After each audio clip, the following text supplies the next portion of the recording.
This is copyright.gov, U.S. Copyright Office. More information on fair use. Fair use is a legal doctrine that promotes freedom of expression by permitting the unlicensed use of copyright-protected works in certain circumstances. Section 107 of the Copyright Act provides the statutory framework for determining whether something is a fair use and identifies certain types of uses such as criticism, comment, news reporting, teaching, scholarship, and research as examples of activities that may qualify as fair use.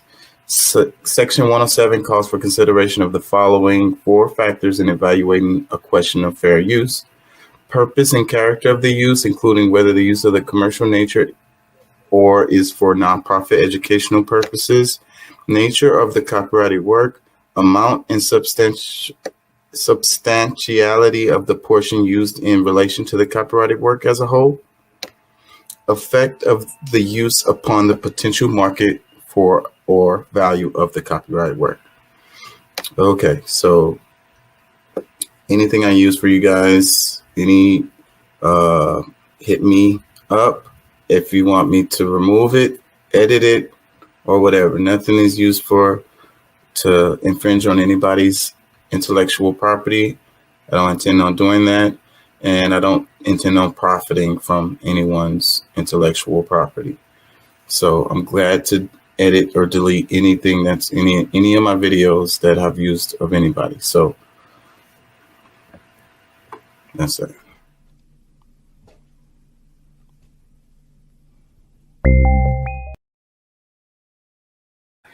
Because I thought you would have, maybe.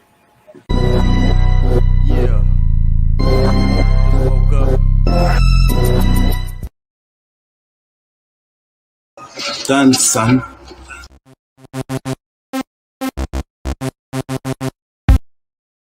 Yeah, King Chalk Entertainment. Here we go.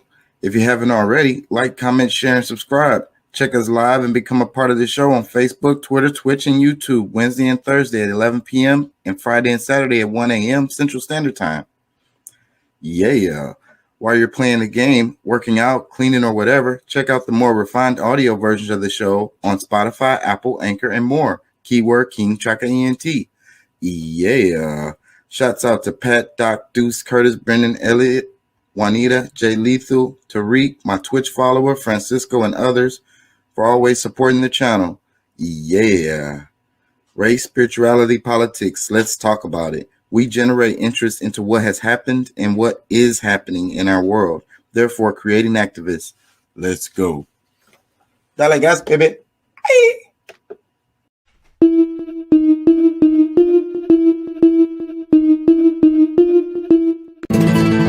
Dime qué tú quieres, papi. It's not just talent. That's what you ought to do. You gotta know what the fuck you doing. Shawty come and jump in my ride. That's what you ought to do. When the sun is starting to shine. You feel like calling you? I think I wanna give you some time. You better follow through. Stop playing shine, show me your grind. That's what you ought to do. I will hit any chick who likes sodomy, sex on stilts. While a big top watching me, I eat fish like a culinary prodigy. I leave you like an open home. Just can't quit. Feel like it's a part of me. My wrist on lit. Time to join the party. Recheck the list quick. Who got the bottle? See a poker face chip. I know she gonna swallow me, bite my lip. While I'm watching people watching me, that's not it. Won't you climb right on top of me? My mind's so sick. It's a function of my bodily. My mind's so sick. It's a function of my bodily. I feel it, you feel it. She say I'm feeling it inside of me. I dig it, you dig it. We digging all over your bodily. Come get it, I'm with it. I'm gon' get it on the bottom. Come get it, I'm with it. I'm gon' get it on the bottom. Shawty come and jump in my ride. That's what you ought to do. When the sun is starting to shine. You feel like calling you? I think I wanna give you some time. You better follow through. Stop playing shine, show me your grind. That's what you ought to do. I done heard, I done thought, now I wonder and wanna see. Said you really are the king of the jungle, but can it be? Now you really gotta work and be holding the head of me. Cause if you don't know how to stroke, it could cause a catastrophe. I'm a soldier, so I seek and destroy you so naturally. Put some scratches on your back and then ask what the matter be. Demonstrations why the dudes and the women be after me. Leaving weak and desperate, crying to see me on bad knees. They saying where she go? Daylight, flashlight, put me on extra glow. I tried to tell you though, platinum sunshine's about to blow. Shawty come and jump in my ride. That's what you ought to do. The platinum sun is starting to shine. You feel it calling you? I think I want to give you some time. You better follow through. Stop playing shy, show me your grind. That's what you ought to do. Shawty come and jump in my ride. That's what you ought to do. Platinum sun is starting to shine. You feel it calling you? I think I want to give you some time. You better follow through. Stop playing shy, show me your grind. That's what you ought to do. You want it, so come on, we gonna follow me. We light fires like Hanukkah, marijuana by the tree, like a harmonica. Lick it with no teeth. I like when it's sloshing and getting salty like the sea. Gotta slide it off and make sure it's softening for me. Reach the top of the mountain and have you sounding out your teeth. It sound like it's coughing and talking, saying more please. I'm sticking and stabbing it. Jason for a heat. Roll it on over and go get on the floor, please. Some of you born in October, long as you over 18. Going to prison for pussy, just something that I can't see. Old bitch and she ready, and she can munch a dick mean. Gon' hop in my Chevy, we bout to hit the scene. Man, the spot is so heavy. We hopping out scene, man, I'm fresh and so ready. Popping like team, man, I'm fresh and so ready. Popping like team. Shawty come and jump in my ride. That's what you ought to do. The platinum sun is starting to shine. You feel it calling you? I think I want to give you some time. You better follow through. Stop playing shine, show me your grind. That's what you ought to do. Shawty come and jump in my ride. That's what you ought to do. The platinum sun is starting to shine. You feel it calling you? I think I want to give you some time. You better follow through. Stop playing shine, show me your grind. That's what you ought to do.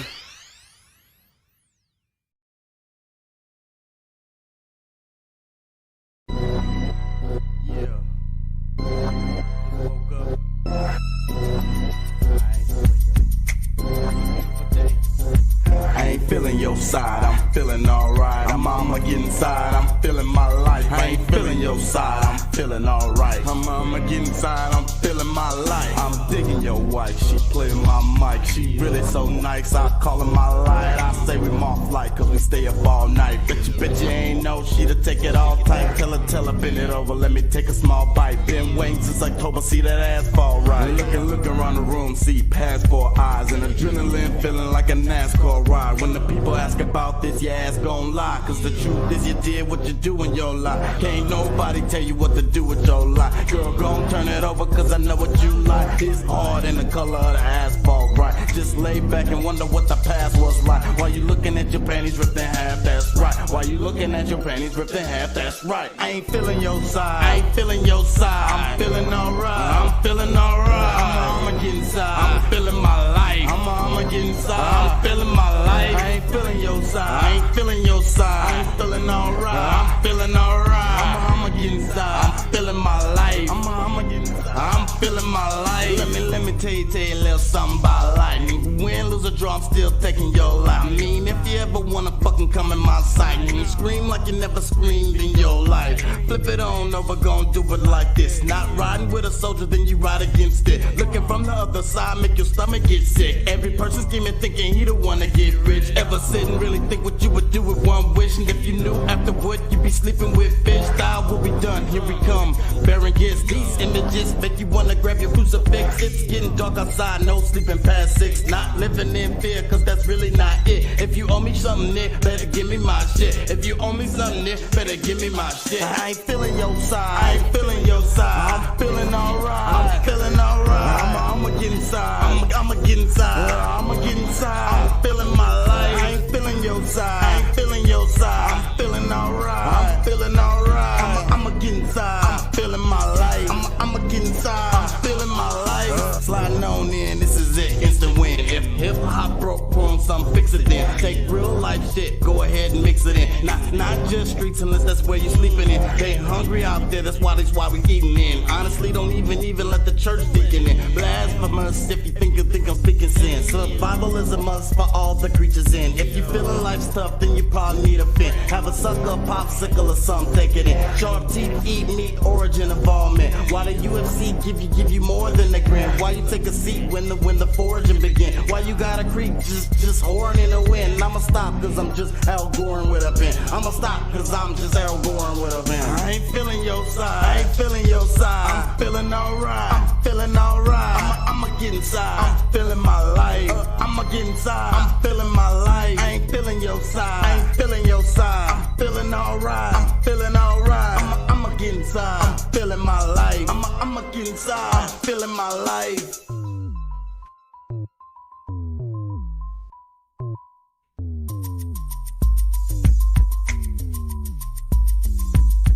Hit niggas niggas in they fucking head with the crack. You bustin', I'm bustin' back with the gas that spits venom. Hitting niggas in they fucking head with the crack. You bustin', I'm bustin' back with the gas that spits venom. Hitting niggas in they fucking head with the crack. You bustin', I'm bustin' back with the gas that spits venom. Hitting niggas in they fucking head with the crack. You bustin', I'm bustin' back with the gas that spits venom. You sending black, and when the bottom of the ninth in this mag, you bleeds the cat's waxing them back.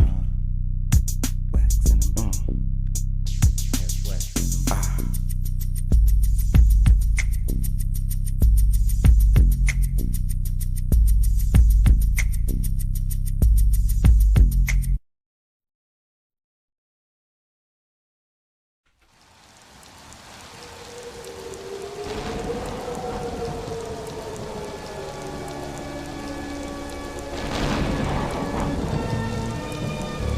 Good evening, my little one. I shall make you psychotic.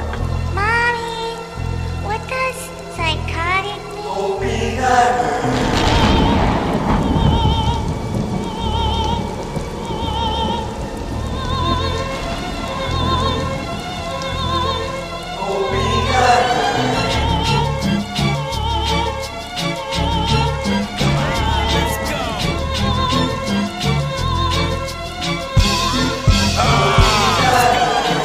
Back and forth, and you know I'm swinging bows. I'm about to change course, go home and change your clothes. I'm looking at this bitch, it seems like she's saying no. I'ma hit the streets, though I'm supposed to be laying low. I'm following the buzz, never know which way it go. Keep on bringing heat, cause the G.O.D. say it so. Sailing on the beat, so you can't chop and play it so.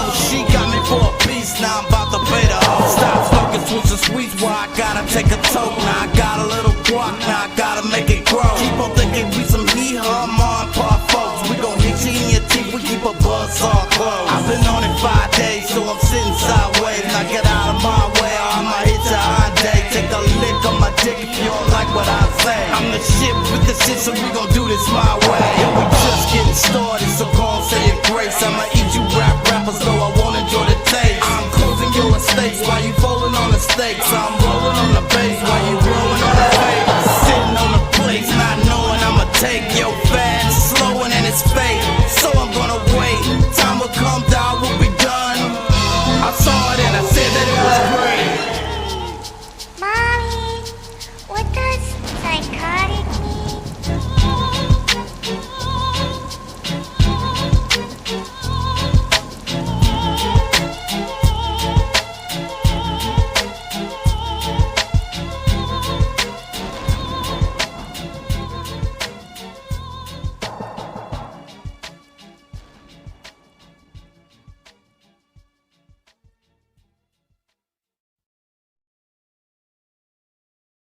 That noise. Is that the computer? Hey, how y'all doing out there? How y'all feel? Remember, we want you to be an activist. And don't take our word for it. Look that shit up. Please. What's good, y'all? How y'all feel? I don't think we're going to have Pat tonight. He said he's feeling under the weather. I haven't been feeling the greatest either. The freaking weather keeps changing and it's got me, my throat all itchy and I be feeling hot and cold and shit. I was feeling like that for like 3 days. I went ahead and took some fucking medicine finally today because I didn't want to feel bad on the show. So I hate taking medicine. It is what it is, y'all. Peace and love, y'all. So I got a lot of shit. Media traps. That's the name of the show today. Media traps. And I'm gonna try my best not to talk about Ukraine, but it's gonna come up because it's so, relevant. But I want to talk about the other sides of it and what the hell is going on because the media got all y'all heartstrings pulled with Ukraine and y'all don't even know what's going on. Like, cry for Ukraine. Like, they just got y'all under complete control. So media traps, that's what I want to talk about. And I want to talk about some other things that has happened in the world or still happening in the world, like in Yemen, Somalia, Palestine, Haiti, Cuba, Venezuela, you know, Syria. Um, I want to talk about some past things that happened, like what happened in Myanmar, which wasn't that long ago. And I want to talk about refugees, uh, depending on what country they come from, you know what I'm saying, what skin tone they have. Are they indigenous? Are they Muslim? Are they black? So that's what we're gonna talk about today. But I'm gonna work my way back around to that. Hopefully we'll get some people in here because I don't want to say too much on the topic and end up repeating myself. I hate it when I end up starting off the show and then I go all the way into my point and shit, and then people come in and I have to repeat it because the audience that's here from the beginning, I gotta respect them. I be having people here the whole time, so I don't want to freaking like keep repeating shit unless it's really really important. But so yeah, that's why I do it like that. So I start off slow and then I work my way into it. Depressed, and if you feel anxious and you feel confused, you know what? Welcome to the club. And if you feel depressed and if you feel anxious and you feel confused, you know what? Welcome to the club. And if you feel depressed and if you feel anxious and you feel confused. Yeah, I think we have to acknowledge those feelings because that be the problem. We want to put on this face that we have it all together all the time, and then especially in our society, it's like you're weak if you show that you're having anxiety or you're depressed or you're don't have it together. But that's not real. We're human. That's not real at all. So everybody goes through it. And if you feel depressed, if they say otherwise, they're lying. Because everybody goes through it at some point. Mm-hmm. So she thinks she gonna go on her girls only ski trip and not answer her goddamn phone? She got another thing coming. Ain't no snow closures gonna stop you, boy. I will climb. Bro, don't you think this is a bit much? You climbing up there with me. What you talking about? Yeah, man, you just hold the camera, man. She better restructure and re-strategize before she try to play me for the herd.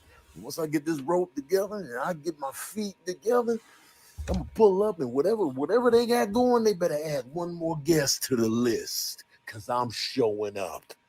Let me get over here and get this. And you keep that camera steady, man. Don't be asking me no more questions, man. You just film and climb with me. I appreciate you doing this, man. You my best friend. But listen, man, she ain't gonna play me for the herd. And it's snowing? No fucking way, bro. So why? Go on her it looks like an electrical power line and shit. Cannot answer her goddamn Obviously, phone. It's not. But she got another thing coming. Whatever the fuck? No. That's a whole big pile of no. Oh yeah, they were talking about this. You gotta stop with this COVID theater. So if you want to wear it, fine. But this is the left being so retarded. You do not have to wear those masks. I mean, please take them off. Honestly, it's not doing anything, and we got to stop with this COVID theater. So if you want to wear it, fine. But this is ridiculous. All right. Well, it's good to be at USF. They really making this into something. You do not have to wear those masks. I mean, please take them off. Honestly, it's not doing anything, and we got to stop with this COVID theater. So if you want to wear it, fine. But this is ridiculous. They didn't have to take them off, but he did kind of force them. But look, that kid right there didn't take his off, and it's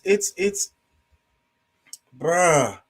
The flip on the authoritarian shit, how the freaking left is. Now, I'm not a fan of DeSantis, although I think if y'all look at the data, Florida did pretty damn good through the damn pandemic. So however you want to say, I don't judge people. I just look at what the fuck. And I'm like I say, I'm not a fan of the guy at all.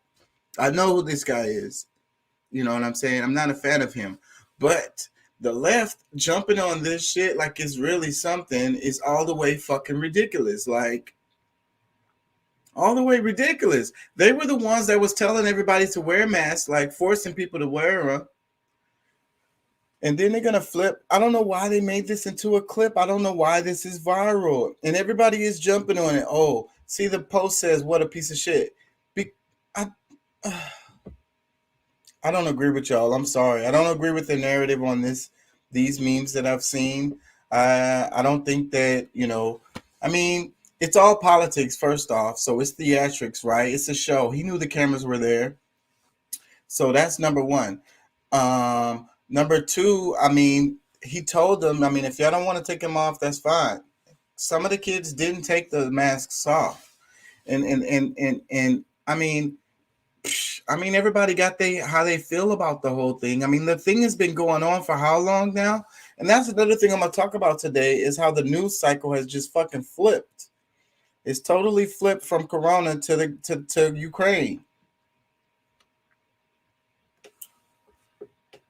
Fucking Ron DeSantis.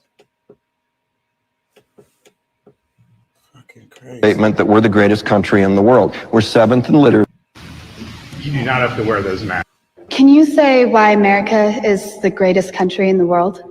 There is absolutely no evidence to support the statement that we're the greatest country in the world. We're 7th in literacy, 27th in math, 22nd in science, 49th in life expectancy, 178th in infant mortality, 3rd in median household income, number 4 in labor force, and number 4 in exports. We lead the world in only 3 categories: number of incarcerated citizens per capita, number of adults who believe angels are real, and defense spending, where we spend more than the next 26 countries combined, 25 of whom are allies. Now, none of this is the fault of a 20-year-old college student, but you nonetheless are, without a doubt, a member of the worst generation ever. So when you ask what makes us the greatest country in the world, I don't know what the fuck you're talking about. Yosemite? Can you say why America is the greatest country in the world?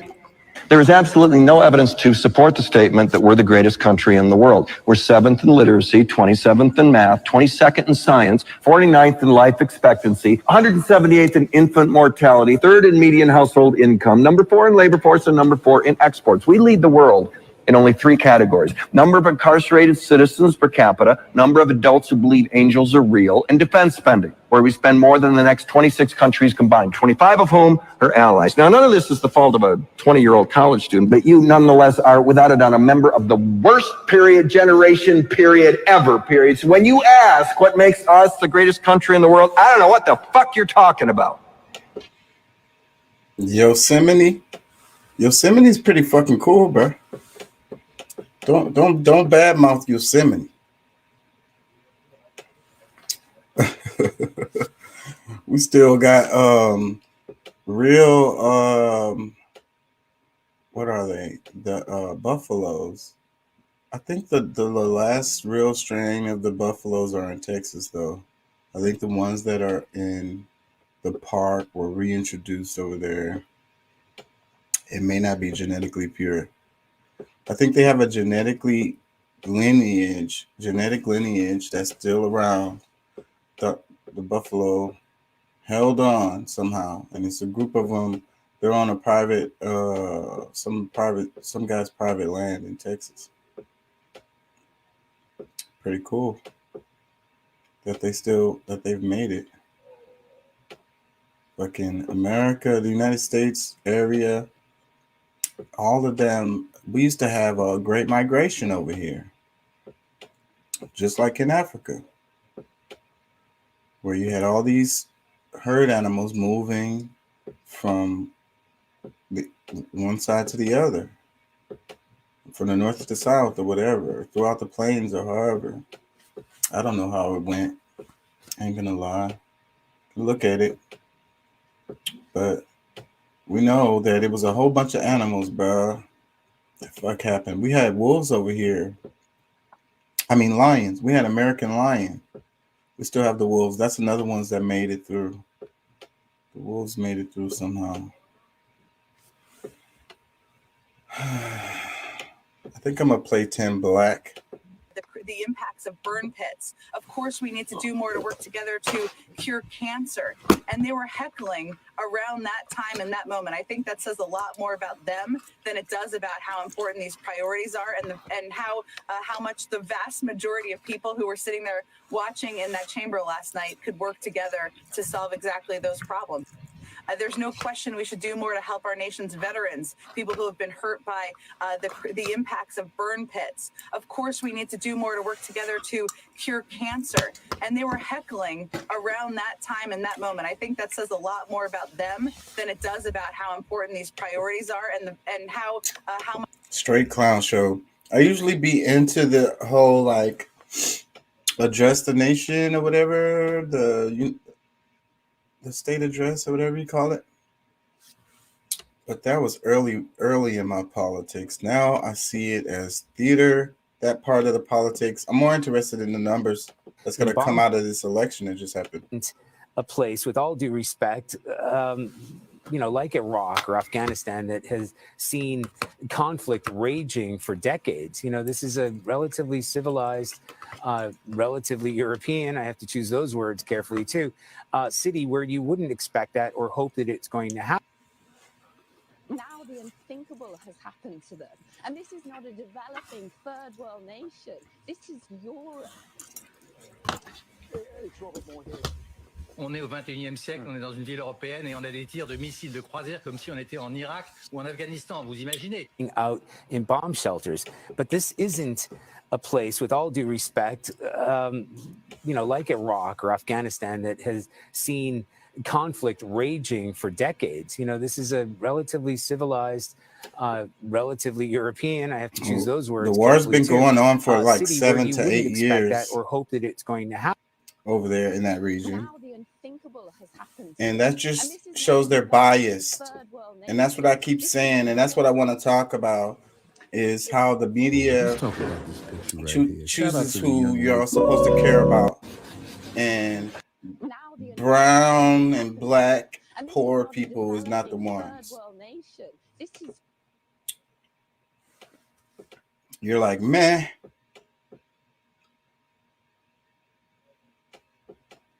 Like you're on fire. I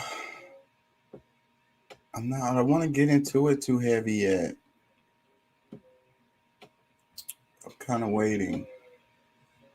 It's still early in the show. Try to get some people to get in here. I think I'm going to get into the Tim Black because he broke that shit down pretty damn good. This video is so dumb.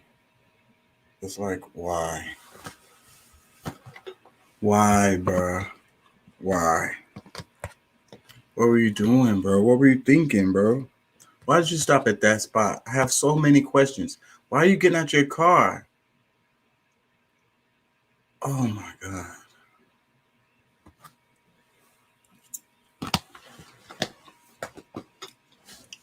So many questions.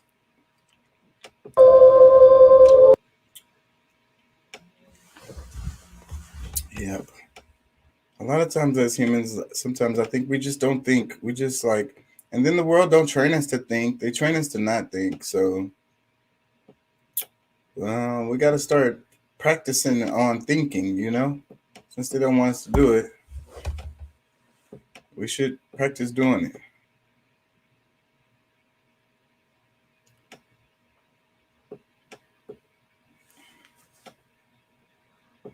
Water, kids, and liquor. 175 nations to agree on historic plastic pollution treaty. The treaty will be an insurance policy for the generation and future ones, so they may live with plastic and not be doomed by it, said one official. I don't need to know more about that.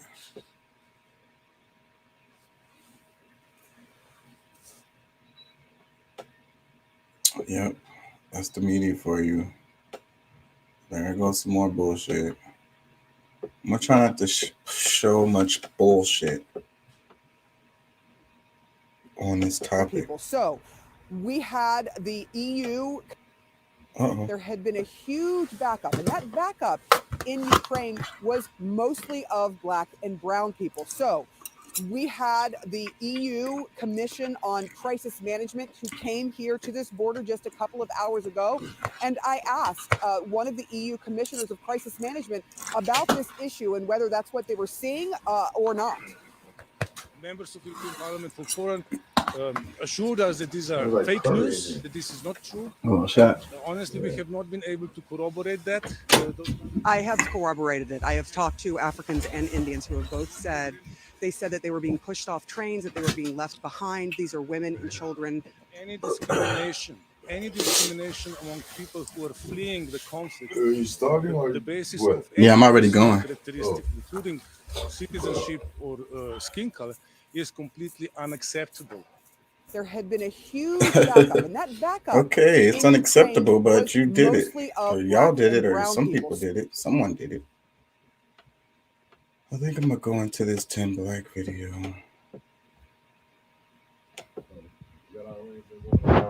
We send the regular pass. Crazy world. Crazy world we live in. Let me see.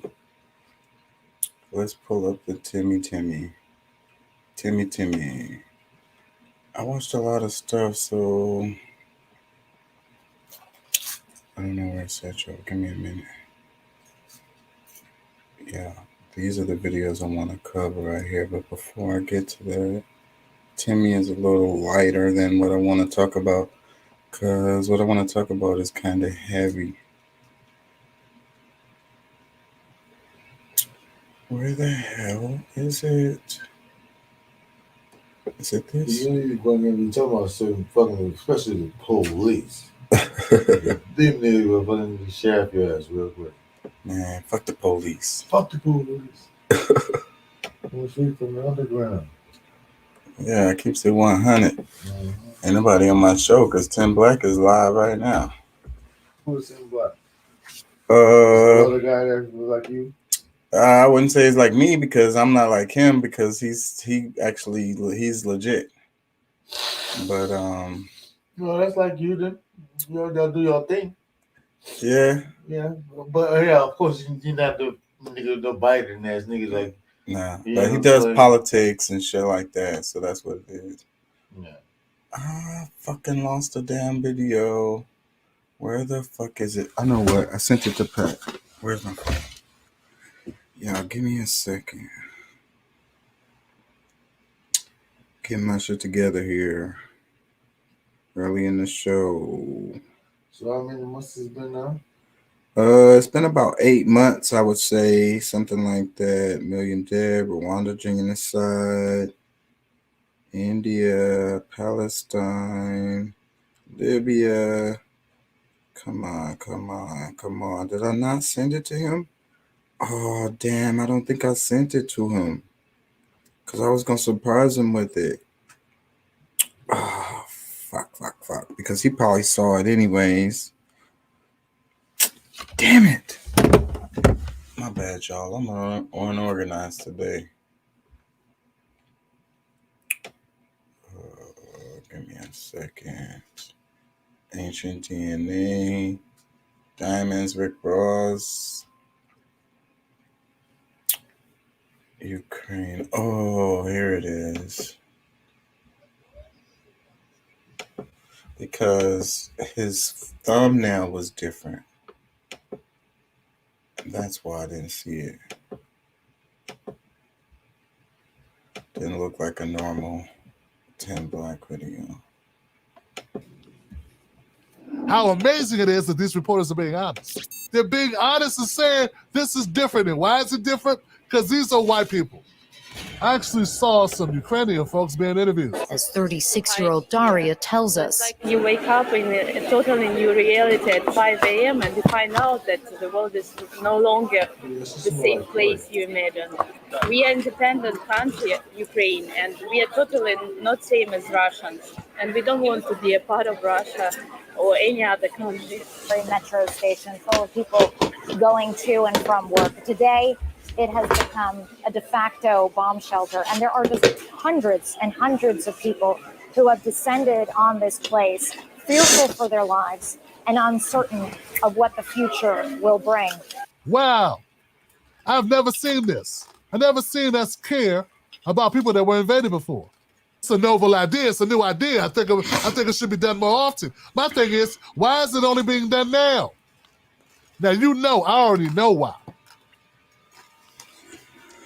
I already know why now suddenly we care about the people that are being invaded. Because it's not us the only invading.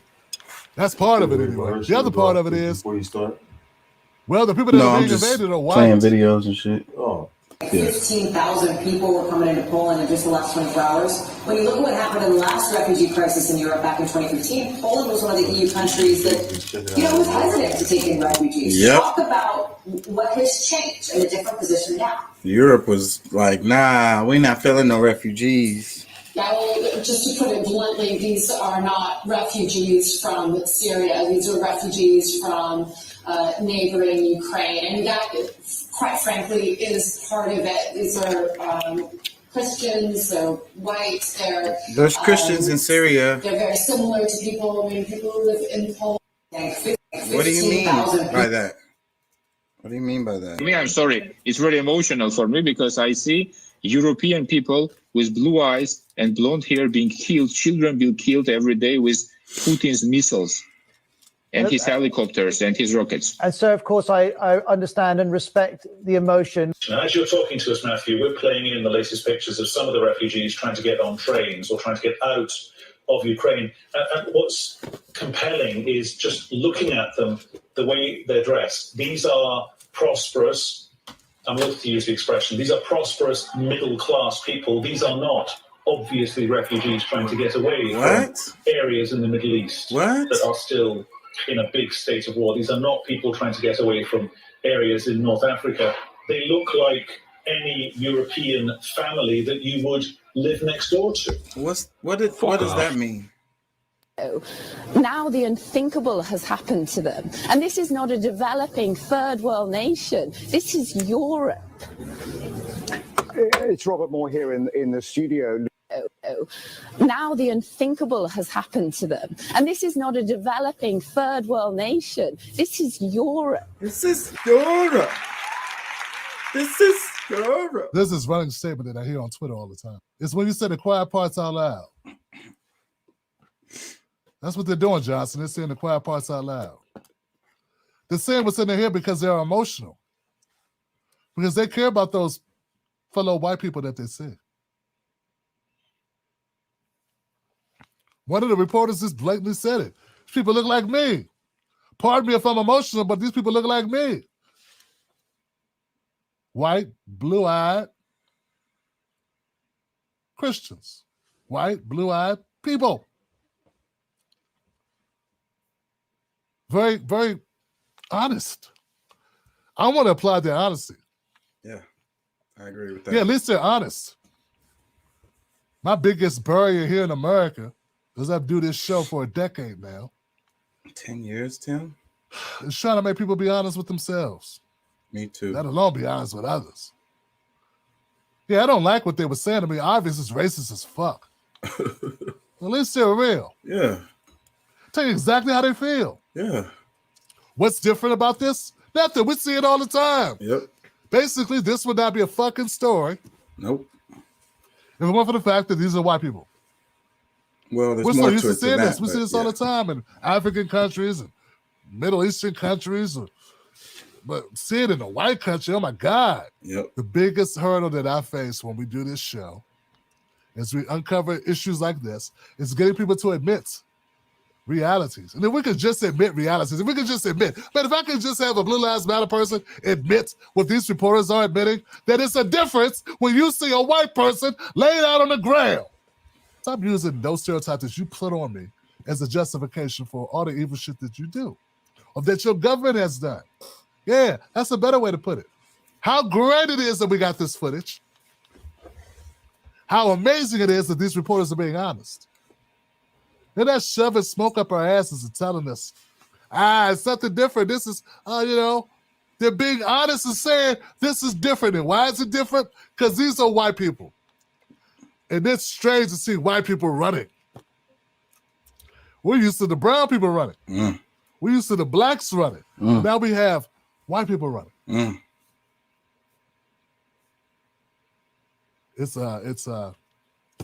It was frustrating. But now I'm not going to read their comments. Of the people that don't understand how race plays a role in this, they don't get it, that's fine. My job is to put the information out there. You don't have to get it. You don't have to admit that it's 1:28 in the morning here in the East Coast, but it is 1:28 in the East Coast.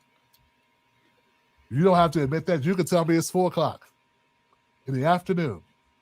Does not matter. I know what time I gave you, and I know it was the right time. It's up to you to accept it. I get his point, So, but I don't know if time another was a one of good the issues that have been rising is, example. well, there are a lot of African students in the area, in Ukraine, for instance, who are trying to get out because they're not Ukrainians. They're not going to fight a war for you. This is not their country, and they're not there to fight. They went there to go to school. And just like a lot of other Ukrainians, they're trying to leave, but they're having a little bit of a problem. They're black.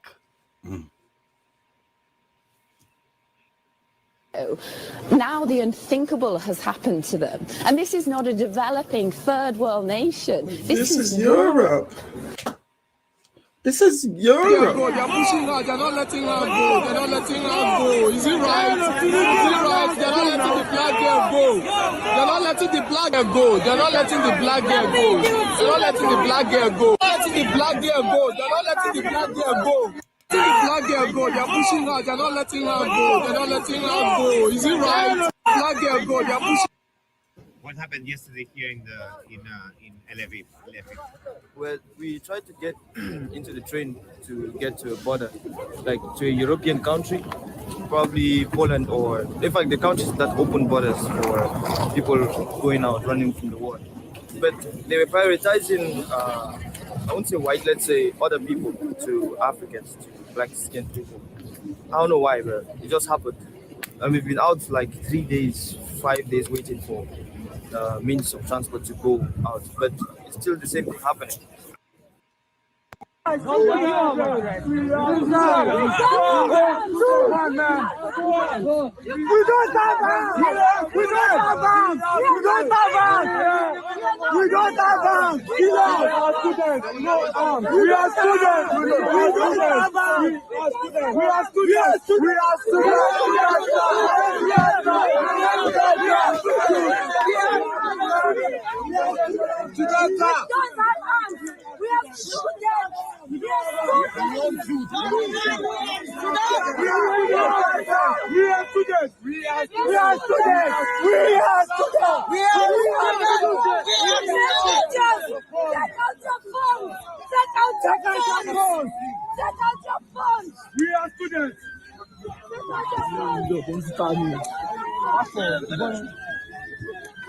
Pablo, we are students. We are dying. We are dying of cold. We are dying of cold. We are dying of cold. Everybody go down. Everybody go down. We are dying of cold. We've been here for 3 days. We died of cold. It's hard to tell what's going on in this clip. This is unfair. Why point gun as foreigners? Why point gun as us? Why point gun on us? You don't please go online on Instagram. We don't have arms. We don't have arms. We are students. We are students. Maybe they're at a border crossing area. Looks like they're drawn on them. Looks like they got guns pulled. We don't have arms. We have nothing. We are students. We are students. We are students. We are students. We are students. We are students. We are students. We are students. We are students. We are students. We are students. We are students. Dude, they can't shoot us off. Thank you. Thank you.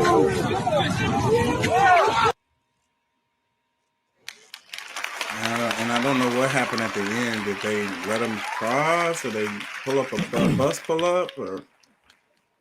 So the Polish government was pushing back, saying it's not true. Poland condemns fake news that's turning away non-white people fleeing Ukraine.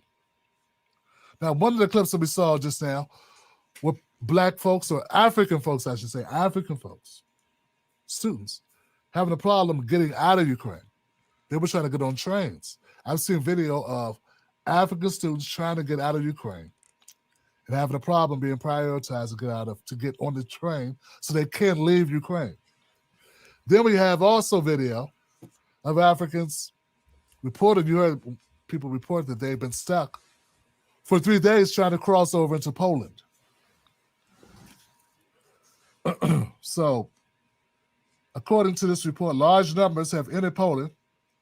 We're talking about 200,000 people have fled. That was just since Thursday. Many have struggled to cross with reports of queues stretching kilometers on the Ukrainian side of the border. Among those are some third country nationals living in Ukraine, including students from Africa. It's important to note it's not just Africans having problems leaving. There's also some Arabs. I think they were labeled as Indians, who also have the problem getting into like Poland, for instance. One video, which is the one I just showed you, has been watched over 2 million times on Twitter, shows a group of African students in a confrontation with officials who appear to be refusing to let them pass. Some descriptions attached to the video suggest they are Polish officers, though in fact they say those are Ukrainians. These are Ukrainians who won't let them leave the country.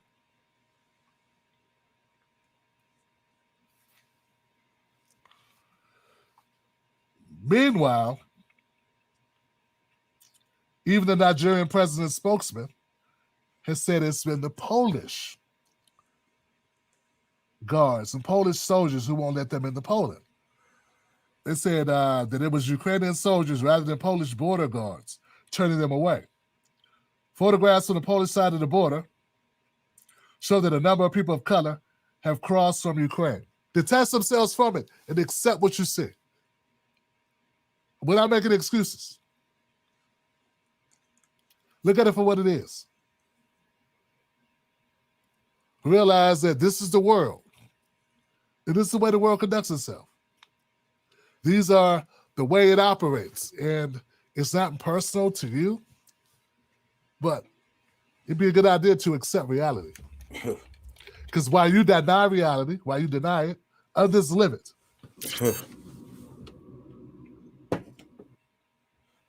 What do y'all think? Oh man, it's so twisted. So that's basically what I want to talk about, is how the media has got you guys' heartstrings pulled and is dictating how you're supposed to feel about, and they don't give you all the context of what's happening. They just tell you which side you're supposed to cheer for. You know what I'm saying? And then you follow suit. That's what happens. So, I mean, there's not much more to say to that. But I'm kind of waiting for people to get in here. But like, there's been genocides throughout history. You know what I'm saying? Not saying that what's happening in Ukraine is a genocide, because I don't know if they would call it that. There are people dying. But what I'm saying is horrible things be happening around the world, like right now. And the news don't cover that stuff. And it tends like they get to choose who's the bad guys and who's the good guys, or who you're supposed to cheer for, or who you're supposed to, have sympathy for, and who not. And I was watching a video, and it was really interesting to me that Israel is taking their time with some of the other EU countries are. Is Israel part of the EU? These, the European countries are condemning what Russia is doing in Ukraine. And Israel is kind of dragging their feet about it. They kind of fuck with Putin. They kind of fuck with Putin because they remember him killing the Nazis. That's what people got to remember. You got to remember your history. Russia was the ones who actually won the war in World War II.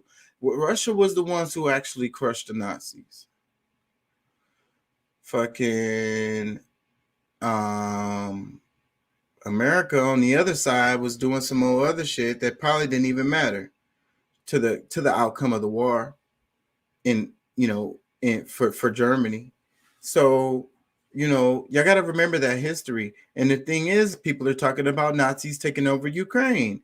And then the thing is, we talked about it a while in the other show, so I don't want to go too far into it, but like the Crimea thing that happened like 2012 or whatever, it's about the nuclear capabilities of Russia, like where they had a base there, so they couldn't, that's why they did that. And these little countries that's breaking apart off of Ukraine, that's another thing. And they want to protect these countries because they don't want to be under the Nazis. So that's what Putin is doing over there, really. You know what I'm saying? Liberating those ones that don't want to be a part of that shit. And they've been fighting for the longest just now. So again, the whole thing, the way the story that they're telling you, and then we have this anti-Russia as attitude, this McCarthyism, this Cold War shit that we've been carrying for the longest, and that's why we can't see through the propaganda of our media telling us Russia bad, America good, brr, Putin, Kremlin. Why do they call him the Kremlin anyways? It's like some kind of gremlin, like he's some kind of monster or something. The Kremlin. I wish y'all could try to read through the lines on this shit. And we're talking about the really the demise of the U.S. as far as Western power. You know what I mean? That's what this is showing. That's what's happening, really. And the Ukraine thing is a proxy war. We've been having proxy wars all over the world for a while, where it's these big powers that are fighting against each other through these little smaller battles. That's what happened in Syria. I mean, you could go down. And then there's this gas issue, the oil issue coming from Russia. And then they put a bunch of sanctions on Russia to bring down the value of their currency. But Russia just inflating the prices on the petrol and shit. And Europe still depends on that shit. I think the United States still gets a good amount of stuff from there. So, yeah, that's what it's about. At the end of the day, money, money, money, money, money. Let me see. I think I want to scroll. I'm going to wait a little while longer before I go too hard. Or I could just play I'm gonna start playing the videos for the to kind of demonstrate what I'm talking about.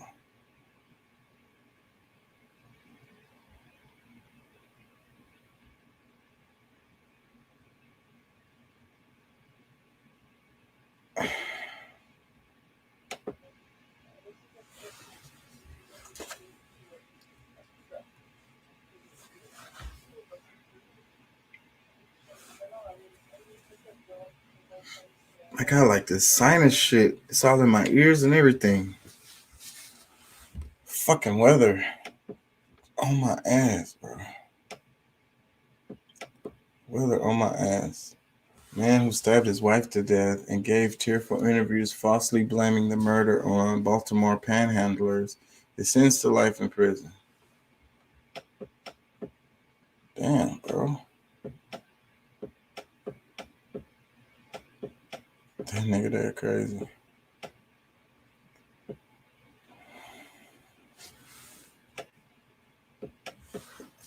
I guess the Republicans had the jihadist caucus all along. U.S. Representative Van Taylor R. Plano has decided to end his re-election campaign amid 11th hour allegations of infidelity with former jihadist who was once married to a commander for the Islamic State. And it sounds like a mess. I don't even understand all of that. That was Ilhan Omar. It was a tweet from her. Fucking I don't know. Fucking I wish we could try to read between the lines on all of this stuff, you guys. I'm gonna go ahead and go into it. I have some shit. Did my screen go black? I gotta stop hitting that button so fast like that. He says, no, Putin is taking a sovereign nation by force of arms. He's creating untold suffering and taking over the entire country, not just a few outlying provinces. I don't think he wants Ukraine. He just has to go through there. Putin has been financially backing the separatists to have a pretext to invade on their behalf. He has been financially backing them, and that's what be happening. I'm not saying he's a good guy necessarily. Like everything be happening. The U.S. do the same kind of shit. You know, China does the same kind of shit. So, what I'm saying is, the situation over there is complex, and those areas, it needs, Russia needs a buffer, and it like we said before about the fucking missiles on your damn border. Nobody wants missiles on their border. You can't be mad at him for that. He wants the data from the oil pipeline, and I think he got a bunch of data too from the responses of the EU and stuff. Like, this dude is a spy, so y'all can't forget that shit. So I think like he pressed buttons, he pushed the edge, he pushes it to see what they're gonna do, and then that tells him a lot.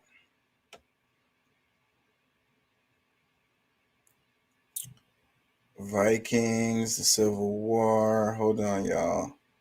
Hollow trees. That shit was interesting. Like people living in trees. Y'all ever heard of that before? That's a crazy ass idea. It's a myth, but it's also true. Let me see. Chris Hedges, Mac Taibbi. Hold on. I'm looking for the shit. America's Legacy of Racial Terror. That was Forbes. I can't play that, but I think it has good comments under there. Hold on. 1 million dead in Rwanda. How did Rwanda genocide happen? Yeah, I want somewhere up in here. Hold on. Muslims in India. The genocide in Palestine. Y'all probably, I don't know if y'all saw that shit. Let me see. Where's the best shit? Let's start with something. Myanmar. Did y'all know about the Myanmar one? The Yemen shit is going on right fucking now. Let me play some of that. Because that's one of the topics that I don't know. I got a soft heart for. وسطه من 3 أطفال وبنت وأم وأب توفي الابن الكبير والأب الآن بالانعاش. For years, war, disease, and starvation have plagued this country. Now, the coronavirus pandemic is adding another layer of misery.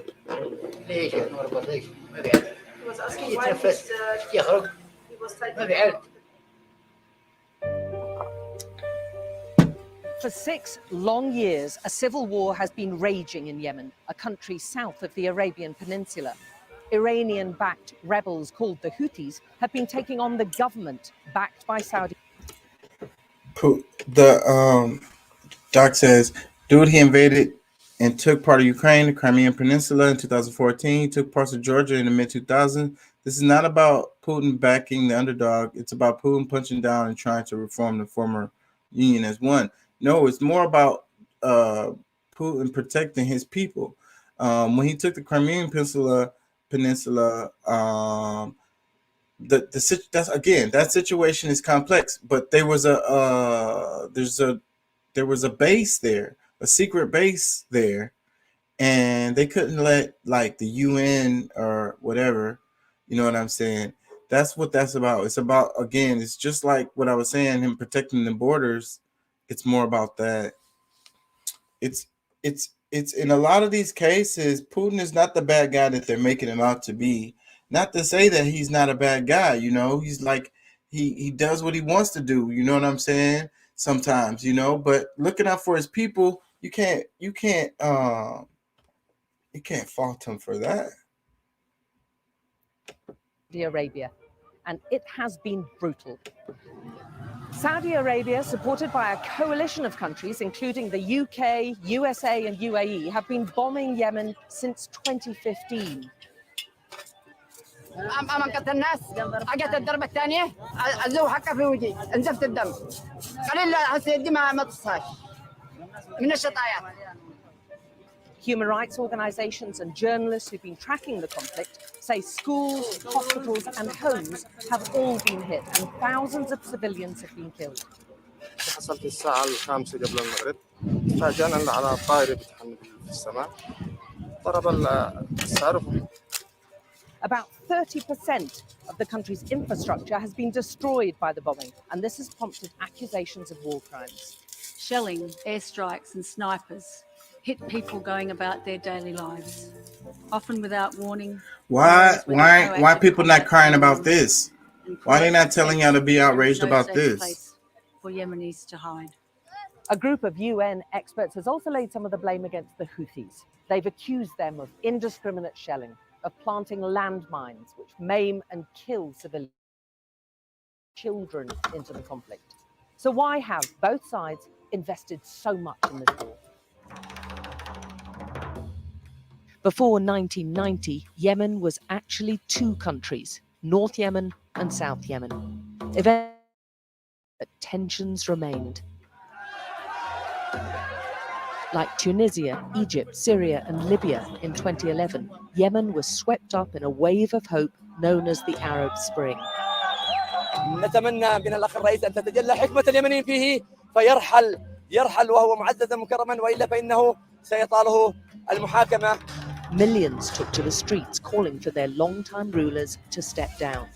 In Yemen, they were successful. تدعو اللجنة التنظيمية كافة القوى الوطنية والأطياف السياسية للبدء بتشكيل مجلس رئاسي مؤقت يمثل كافة القوى الوطنية. But the replacement leader caused divisions between the Houthis in the north and the ousted president's new home of Saudi Arabia. This is very similar to what's happening in Ukraine. The conflict has destroyed vital infrastructure. Nearly 100,000 people have been killed. About 80% of the population, that's 24 million people, are dependent on aid to survive. Well, it hasn't gotten to this point in Ukraine, but global economic pressures I mean, the brought on by the political coronavirus pandemic. The political Budgets are being slashed and essential projects are being closed down. The average COVID mortality rate around the world is less than 4%. But in Yemen, it's estimated that nearly 30% of the people who contract the virus have died from it. What the Absolute fuck? chaos here in this market. No social distancing whatsoever. يعني نو كورونا في اليمن ما فيش كورونا نهائيا كذابين الناس بيكذبوا. Yeah, I How don't does it believe reach those numbers. everywhere else in the world and not Yemen?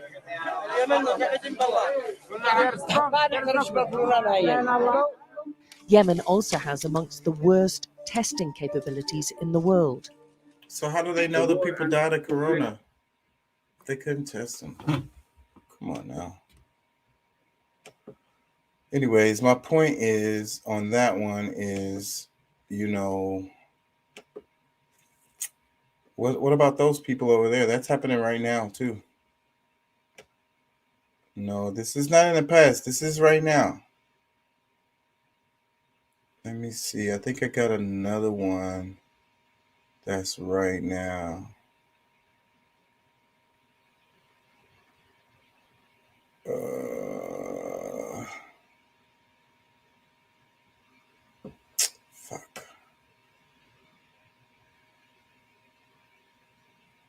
But this isn't good. This is old. But it's not that old. Fuck it.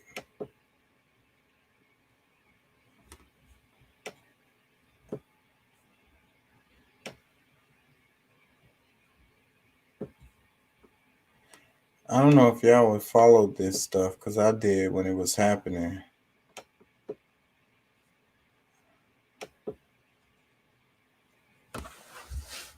This is in Palestine or Israel.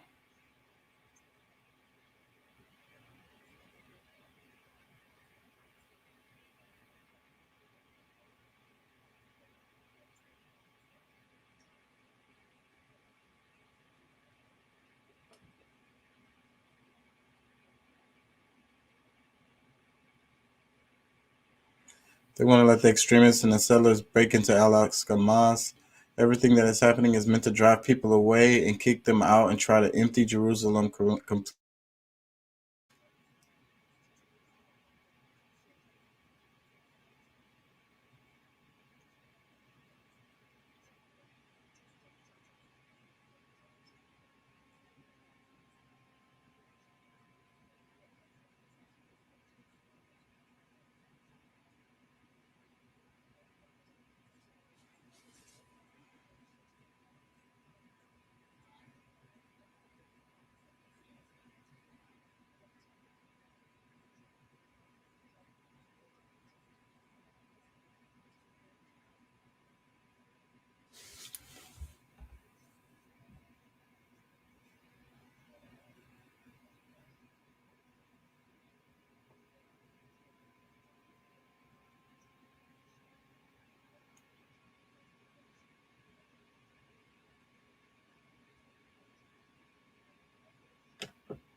My point is, where is... Oh, shit. Y'all couldn't even see that shit? I wasn't even sharing screen.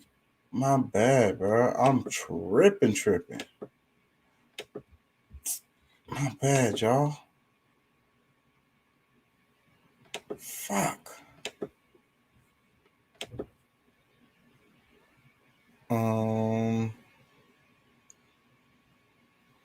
Doc says if he was looking out for his people, there wouldn't be mass starvation, poverty, and lack of human rights in Russia. But here we are. He is far more interested in conquering territory than the welfare of the people. That's why people in Russia are protesting, and the police are shooting them in the street. Over 100 dead so far, and over 2,000 protesters have been arrested in St. Petersburg, Kazakhstan, Moscow. That same thing happens here in the United States, and the mass starvation, poverty, lack of human rights. That's just, you could say the same thing about the United States. You really could. And I don't think that the perception that we have of the people in Russia, is accurate, because we don't get very good media in the United States that covers Russia in any truthful way. It's always slanted.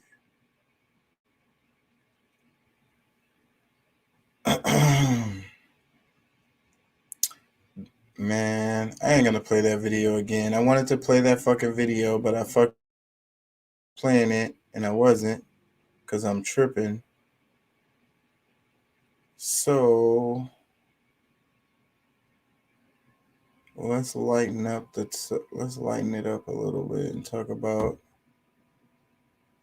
people in trees. I think I can get away with playing a little bit of this. Where is everybody tonight?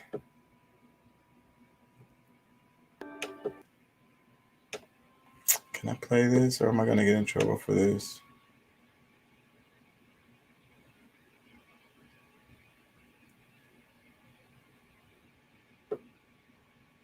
And in return, you'll get access to some bonus content. So check, among which is this interesting tale. I have been informed of a tulip tree that was 10 foot in diameter. Another wherein a lusty man had his bed and household furniture and lived in it. This was the first in a series of stories of people living in hollow trees in the eastern United States. The reason that this was even possible was because trees in this region used to be huge.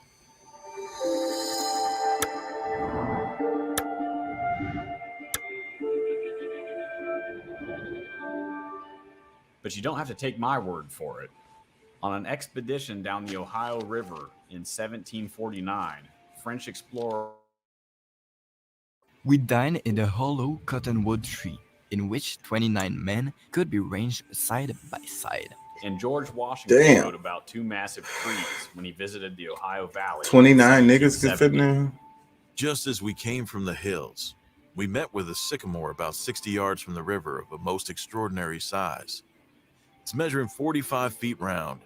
Lacking 2 inches, not 50 yards from it, was another, 31 feet, 4 inches round. Big trees show up in other stories. A 1632 expedition to the Carolinas said that they saw turkeys perched in oak trees so tall that they were out of range of their guns. And Daniel Boone made a 60-foot dugout canoe from a tulip poplar. Remnants of these ancient forests are rare, but they exist. Niggas cut them all down. In Kokomo, Indiana, there's a sycamore stump on display in a park. It's 57 feet in circumference, and one of its lower branches was reported to be 8 feet in diameter.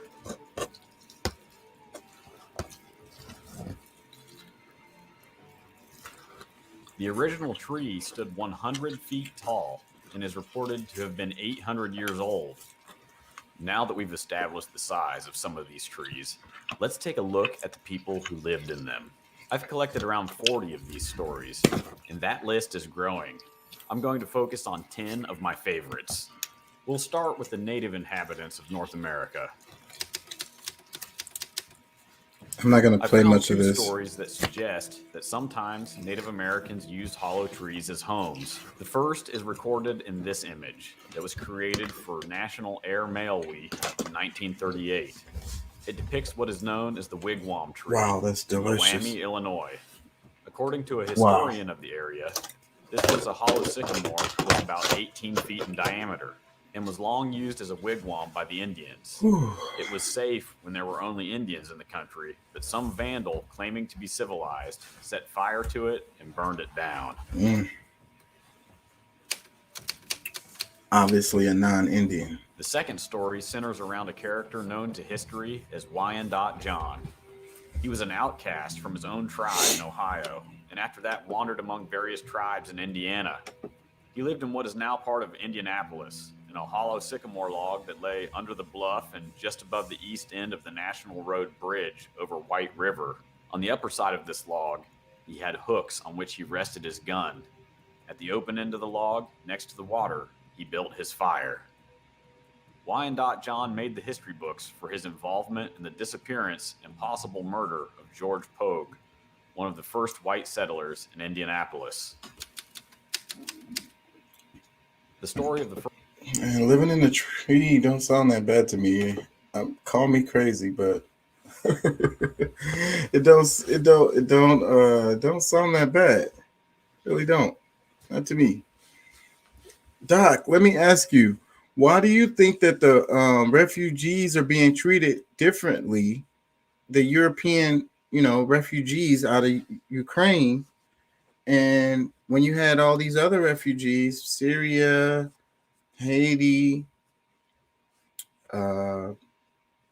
some African countries, Europe was like, no. All those same countries. Why do you think that is? What the fuck? My screen went black. Can y'all see me? I'm not gonna freak out.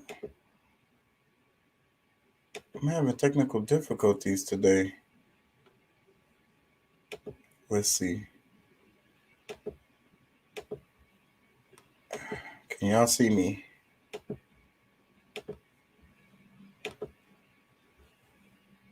Because I can't. Oh, I'm back. All right. Yeah, Doc, what do you think about that, man? What the hell? I'm saying there's a double standard, and I'm also saying that the media guides everyone who they supposed to be mad at or whatever.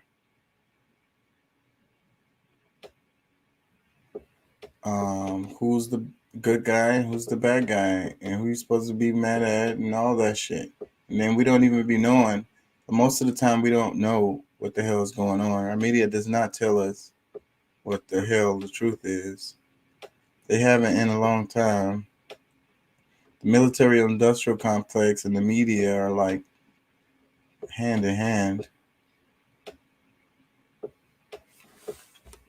See what she got to say. Neutral on any type of world conflict, has decided to freeze the assets of Russian oligarchs and Vladimir Putin. This is something that's actually pretty unprecedented for Switzerland. Usually money gets, stored over in Switzerland to prevent any type of sanctions from actually hurting those in positions of power or those who have quite a bit of money. In this case, we're talking about the oligarchs and Putin. We want the war to end and we want peace talks to continue. And to be sure, you're seeing more and more belligerent behavior and rhetoric from Vladimir Putin. Switzerland, which is, of course, notoriously neutral on any type of world conflict, has and it's funny. And like I say, whenever I hear the media and they all are saying the same thing, bro, come on. Nobody disagrees with this?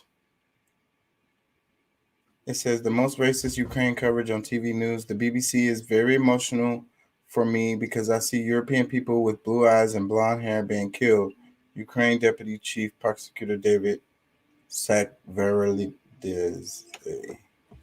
Whatever the hell. I can't pronounce his name. I apologize, y'all. This dude, sometimes he's okay. I've been following him a long time, but. And it's really hard because I don't like when people tell me what to do. I can't.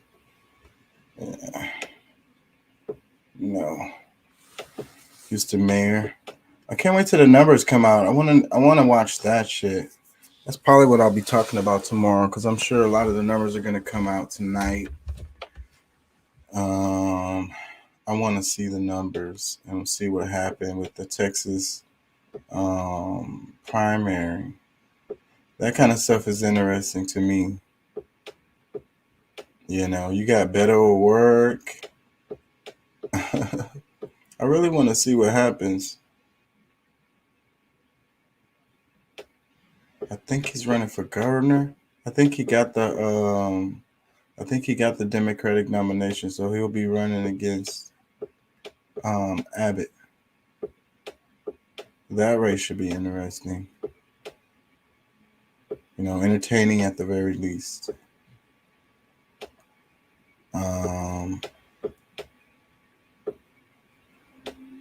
A couple of other ones. I'm just curious. And then it's the what is it? Attorney General, I think. I'm curious about that one.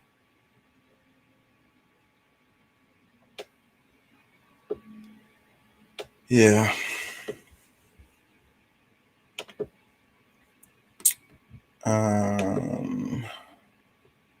It says the priority is going to Ukraine citizens. People getting denied access to escape are students and people on foreign visas, mainly Africans. Many remember the African embassy didn't help either. They're told their own citizens, you are on your own. Yeah, well, they probably don't have no fucking power over there with the situation that it is. That's still like not an excuse. I saw a video of this lady saying that they wasn't asking them for passports or nothing. There was just open border for everybody. Debe recordarse que Estados Unidos. But she was a white lady. I find it interesting, y'all, how the damn media just flipped, right? It flipped from fucking Corona to Ukraine. What the fuck? Corona is gone. Ukraine. I think about that meme that shows they're like Corona's not working anymore. Roll out Ukraine crisis. Roll out Ukraine crisis. What was that movie? I can't even think of it right now. So, like, this picture right here, I saw this floating around. So, when we're talking about Ukraine, it says dozens of Russian airstrikes in Ukraine. Then you got Israeli airstrike in Damascus, 37 Saudi airstrikes in Yemen. That's the Yemen is what I was playing earlier, which I didn't play because the screen wasn't sharing. But U.S. airstrike in Somalia. These are airstrikes in the last 48 hours. But I've been seeing this clip for more than a day or so, so it's probably not accurate as far as the 48 hours. But the point is that these were all around in the same time and recent. Wann darf ich nach Hause? Gar nicht. Noch ganzen Tag. Oha. Hallo?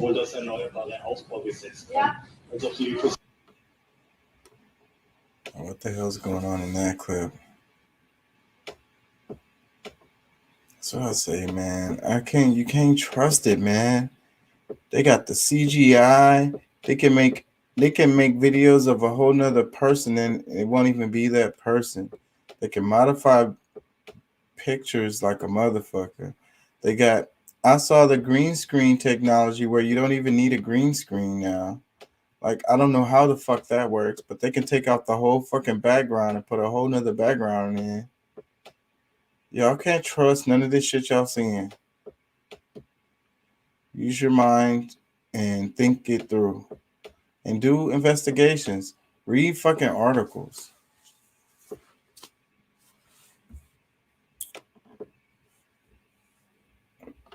What the hell? I can't show that shit on here. Why was that on Instagram?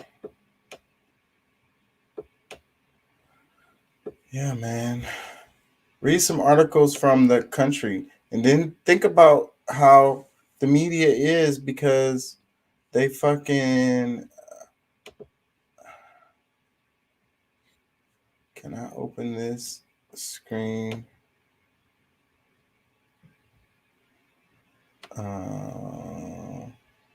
10 Democratic judges lost primary election. One heads to runoff. ABC News. Because that's what's finna start coming out. I wonder, can I share this? I'm in a whole nother browser, so I don't know if I can.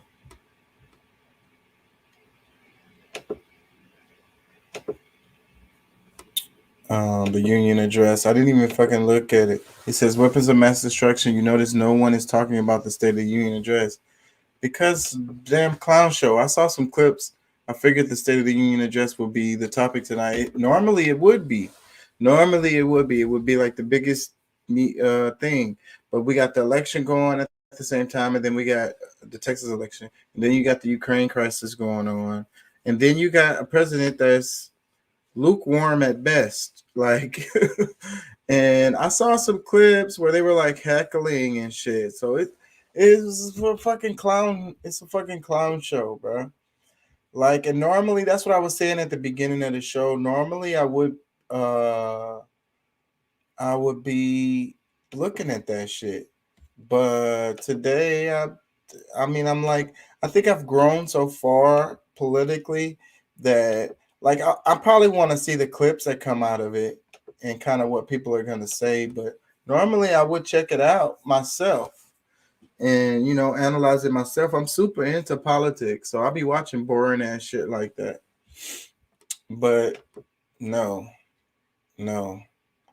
zero interest. I think I had class or something. I don't know what the fuck. I missed a lot of things. I was a day behind this week because I thought I could go vote today and shit. I was tripping. But I haven't been feeling well, so I was in the bed yesterday. So, what do y'all think? What do y'all think about the fucking media traps, you know? What do y'all think about, you know, how they keep flipping it? How they went from Corona to Ukraine. And it's like all of a sudden, Corona just disappeared. you know. And I want to talk about how like the value of life, you know, because that's what it is with the refugees and us crying for Ukraine. It's there's a hierarchy for, you know, value of life. Certain people's lives have value over others in people's eyes. And I think that's the basis of this problem, and how like certain people are called refugees and other people are not. Some people are allowed to cross the border and some people are not, because some people's lives have more value than others. The news makes a big deal about a certain, you know, crisis, and is like meh on another. You know, what they determine what's important and what you're supposed to care about. They determine what you're supposed to be angry at. You know, that's my point. Whether Putin is right or wrong, our media is telling us that he's a demon, but they've been saying that forever. So what the fuck? How do we know what the fuck is the truth? Really, I can't trust it.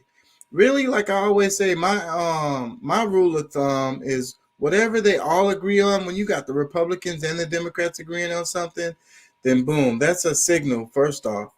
And boom, I'm not going with that direction. I'm going to go in the opposite direction, because that's obviously the direction they want everybody to go in. So I would say that that's obviously wrong.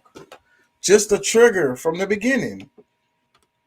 I'm like, I have a rule of thumb where I just don't go along with the masses like that. Damn, that bird scared the shit out of that cat. That cat was like, hells no. I think birds used to prey on us when we were in our evolutionary history, humans.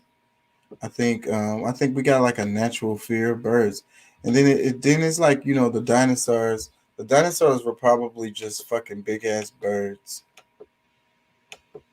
They're starting to see that they have feathers, a lot of them.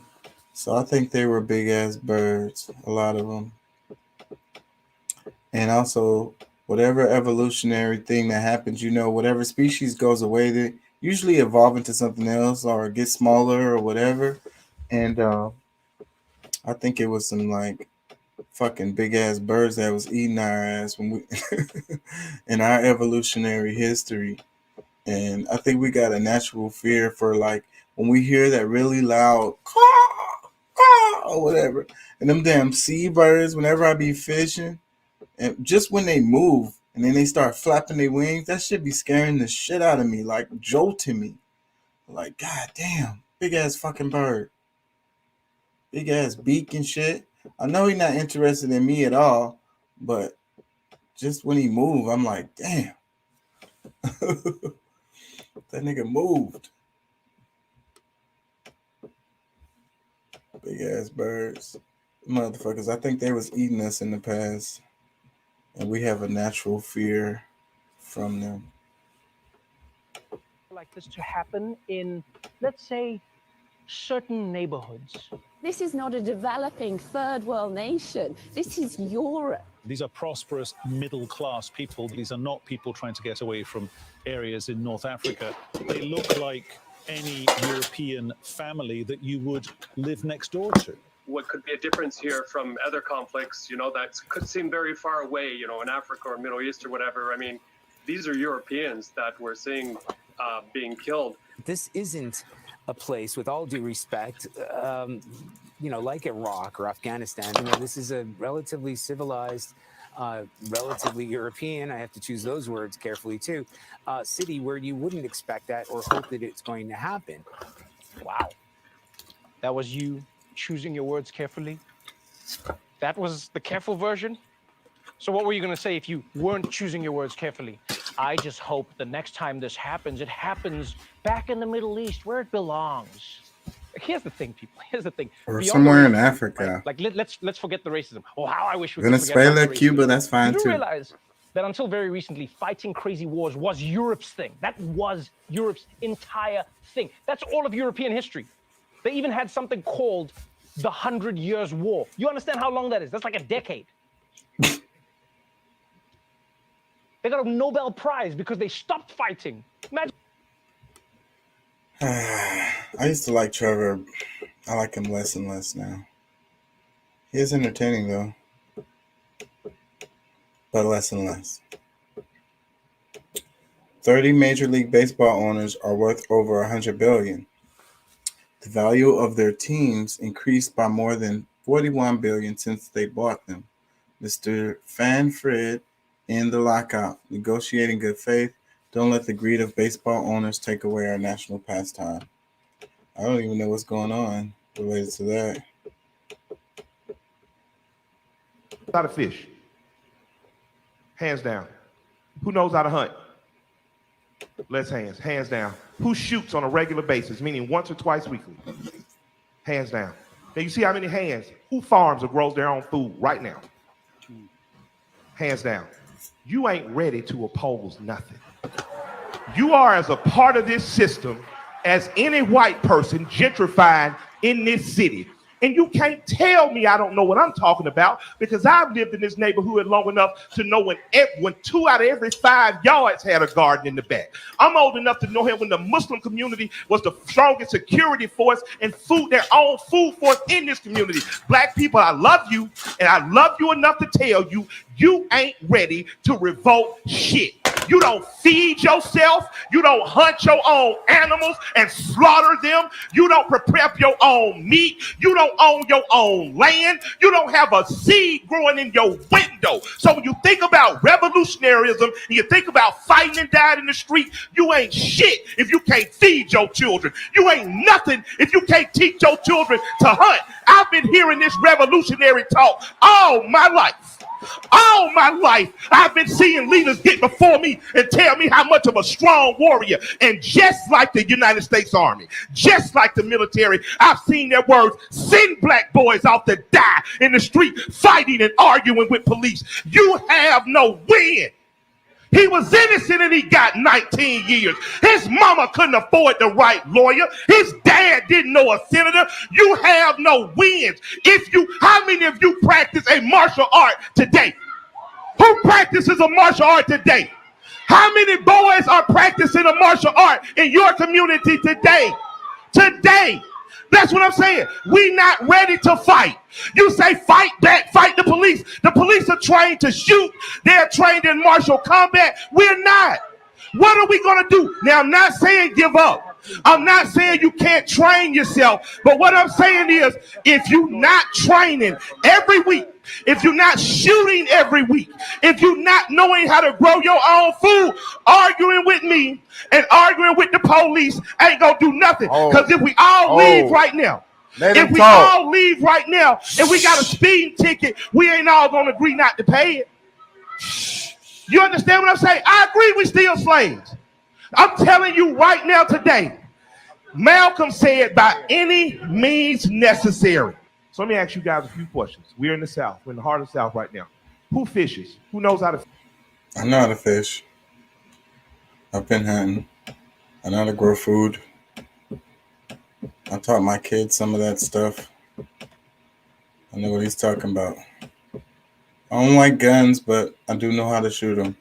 My dad was in the military. I was around guns a lot growing up. They don't like, it's not a big thing to me. Like, guns are around.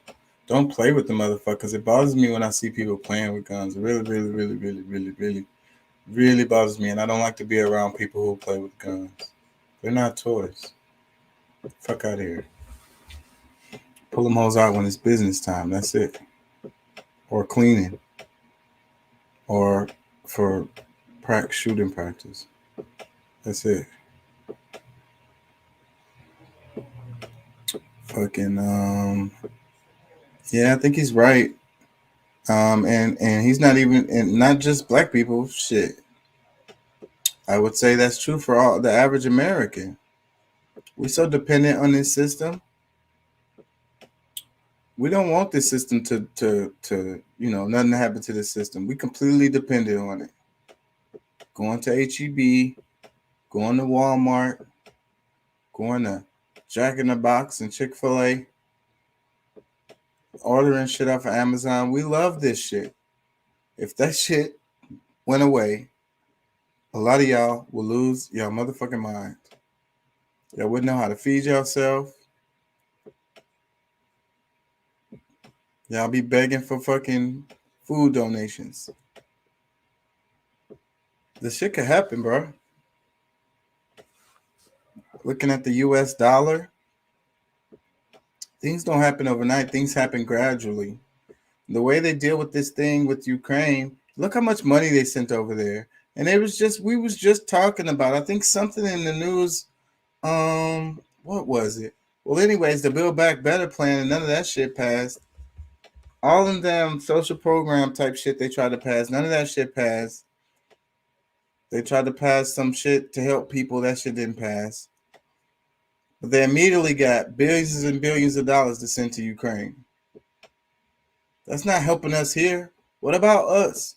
What about the United States citizens? What about the people that need stuff here? It's people here that's struggling. But that's not a priority. Sending money to these people over there in Ukraine is a priority. Taking care of the Afghanistan refugees is what's important. The people that live here in the United States that's struggling are not important. And that's what I'll be talking about. And that's my point. The value of life, you know, how they not only do they choose who's the bad guys and who's the good guys, but they also choose whose lives you value and whose lives you don't.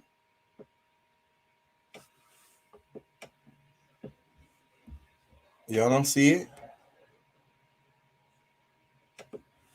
Doc says crocodiles and dinosaurs, or at least have been around basically unchanged for as long. Yeah. I don't think they come from like the same lineage exactly, but yeah.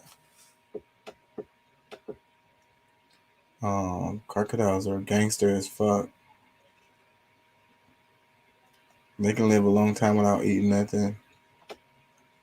And then they can eat just about anything. They have the stomach acid that fucking can break down like anything. And those things get big. I think people don't realize alligators and crocodiles are not the same. Alligators, let me say it again. Alligators and crocodiles are not the same. They're very, very different. Alligators tend to have like a more of a pointed snout, and crocodiles tend to have more rounded snout. And crocodiles are way, way bigger than alligators. Like way big, way, way, way bigger. Like one crocodile would tear up a whole fucking bunch of fucking alligators. They can't fuck with them. They're not gonna try. Crocodiles are kind of the boss too, because don't nobody really fuck with them. Them niggas are gangster. I think you'd have to have a fucking like, who knows what would fuck with a crocodile? Probably a damn orca. Because probably the most gangster shit in the ocean or on the planet, period. Mammals go hard, ain't gonna lie, but our sea mammals, them sea mammals are gangster as fuck, bro. Them motherfuckers, I think they are the ones that are fucking the most gangster. The scariest shit that's on the planet too are sea mammals, fucking like orcas.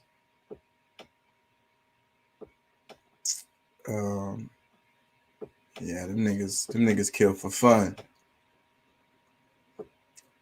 I don't even know if they would fuck with a crocodile just because it would be like, wow,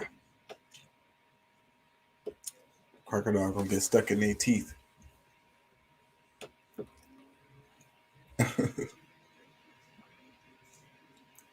He says, I lived in Florida for a while. Crocs get fucking huge. Yeah.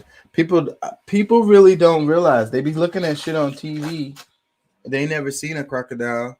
That motherfucker, if you saw it in person, you're gonna shit yourself because you're gonna look at that thing and you're gonna know he could eat you.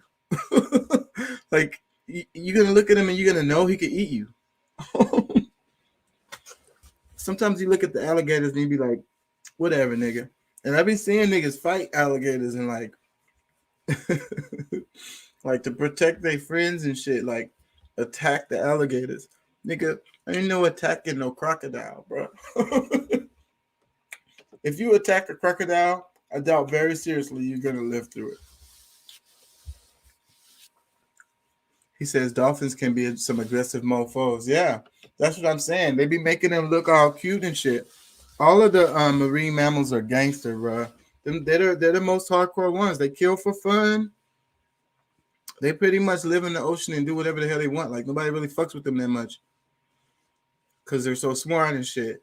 And then they work together and fuck, man. Them niggas are mean. We act like they're all cute. They are cute, I guess.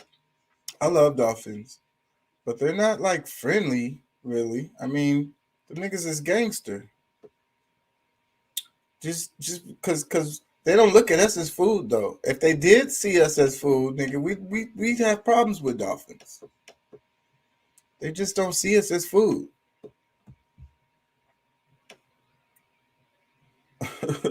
But if they did,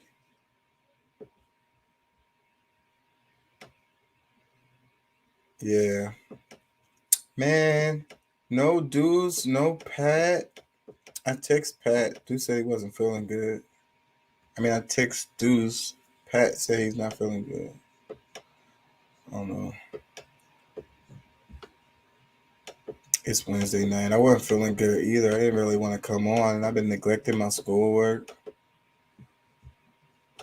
But I have to keep to my schedule regardless.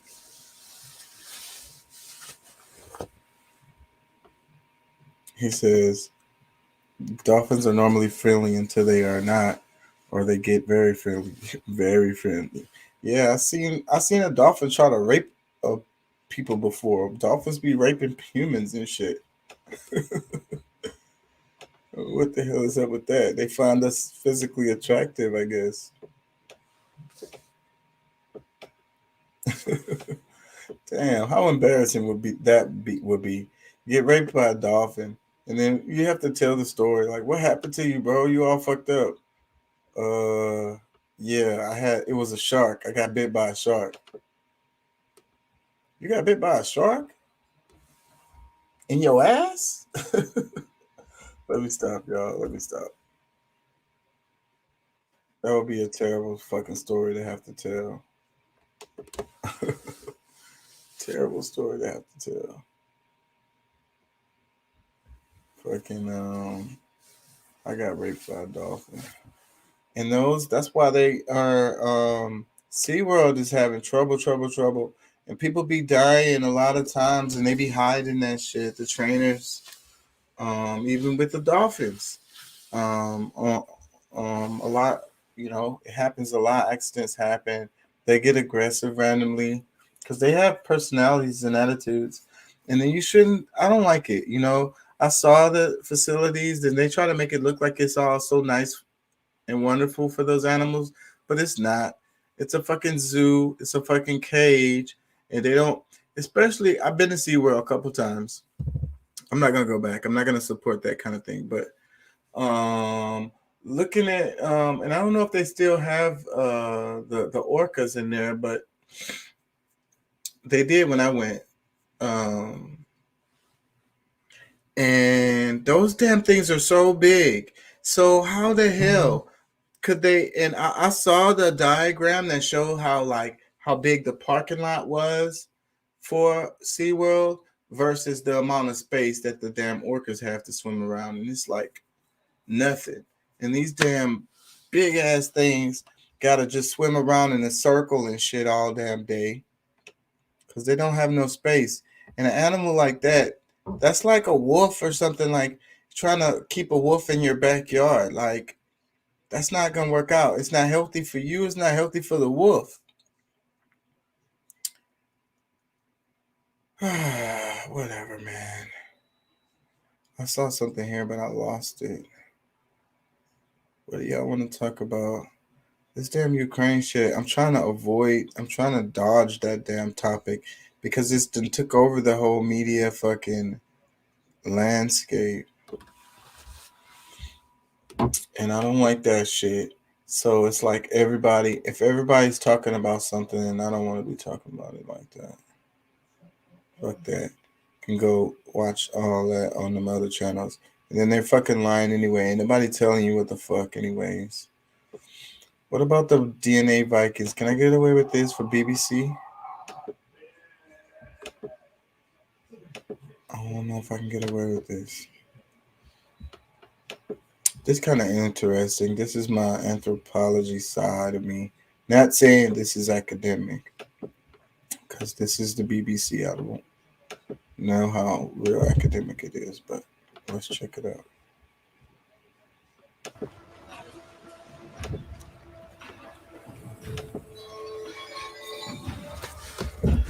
In popular imagination, the term Viking conjures up images of fierce, blonde-haired, blue-eyed men sailing the seas and plundering coastal towns. But were the Vikings really the purebred race that some people would like to believe? Finally, evolutionary geneticists have some answers. It all kind of got kicked off when we managed to sequence the first ancient human genome, because that gave us an enormous amount of data from single individuals that we can use to infer the human past. After we saw, well, this is possible, we decided, well, let's go and explore, the human past in the world. How did we become who we are today? Over a period of 6 years, researchers analysed human remains found at more than 80 archaeological sites, including Viking burials. To understand the past through ancient DNA, the team sequenced the genomes of 442 men, women, children and babies from the Viking Age. So first, of course, we have to pick up,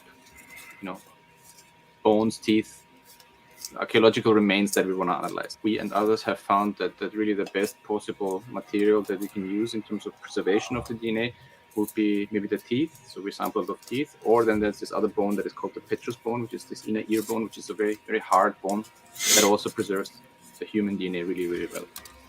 You take that tooth, you cut it up, usually cut off the root, and then drill into it, and then you get this powder, and then you use that to extract DNA from the sample, and then prepare it in the laboratory for eventually going to the sequencing machine. The researchers then compared these ancient people's DNA with already published DNA sequences from nearly 4,000 modern-day people, and from more than 1,000 ancient individuals. The typical Viking, right, is portrayed as a blonde, big, strong, blonde Scandinavian. But, blondness was actually less common in the Viking period than it is in Scandinavia today.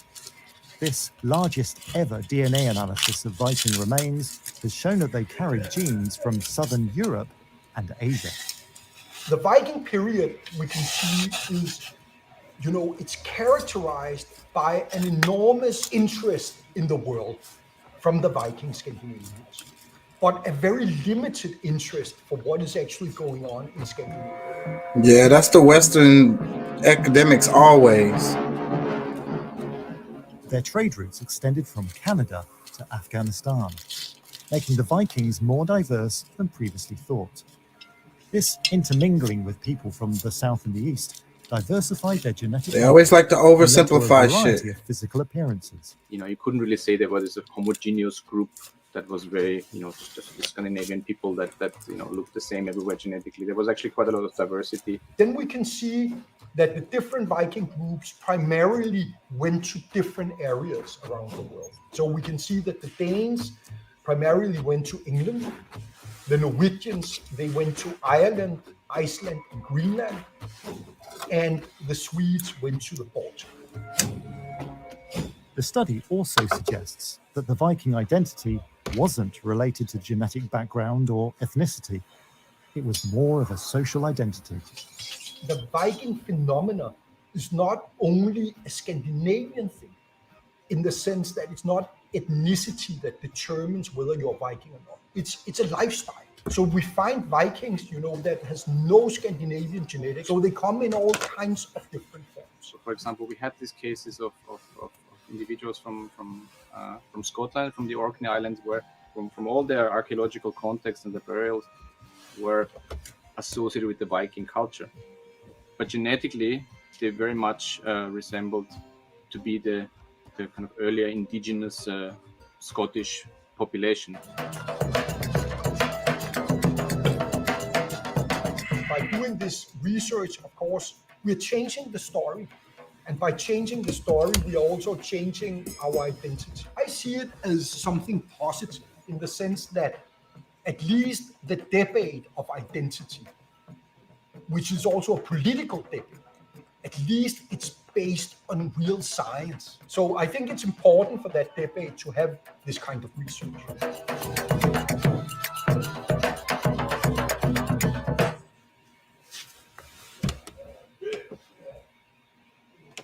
Yeah, so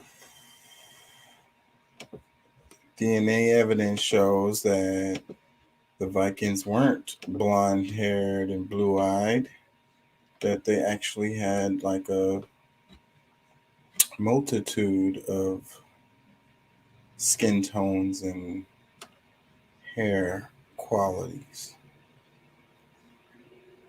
And it also shows how the Western academics like I was talking about Africa, and when they be talking about Africans, they be like Africans. It's like it's a big ass fucking continent, and it has multiple countries and different ethnicities all through there. You can't call them Africans. I mean, you can, but it's like that is so general, and that's how it is. That's how the Westerns do, and then that's how they do with the Vikings. It's like, oh, it's the Vikings or whatever, And then they come up with this glamorized image of the blonde hair, blue-eyed Viking, and it's not even real. And it's because the Western academics don't care to look at stuff. The intricacies of the ethnicities are always overlooked because they don't care. They don't care. They don't feel like they need to understand. They already understand. They feel like they understand enough. So, what else did I see? Chris Hedges, fucking Ukraine. Oh wait, the one was about Ukraine, but they were talking about how the American. Here, let's play a little bit of this.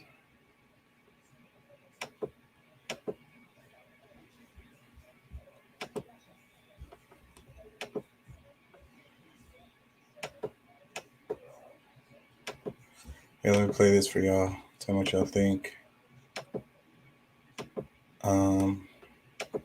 Because I'm still talking about, I'm trying to avoid this topic, but the demise of the United States, like as far as a power in the world, Western power.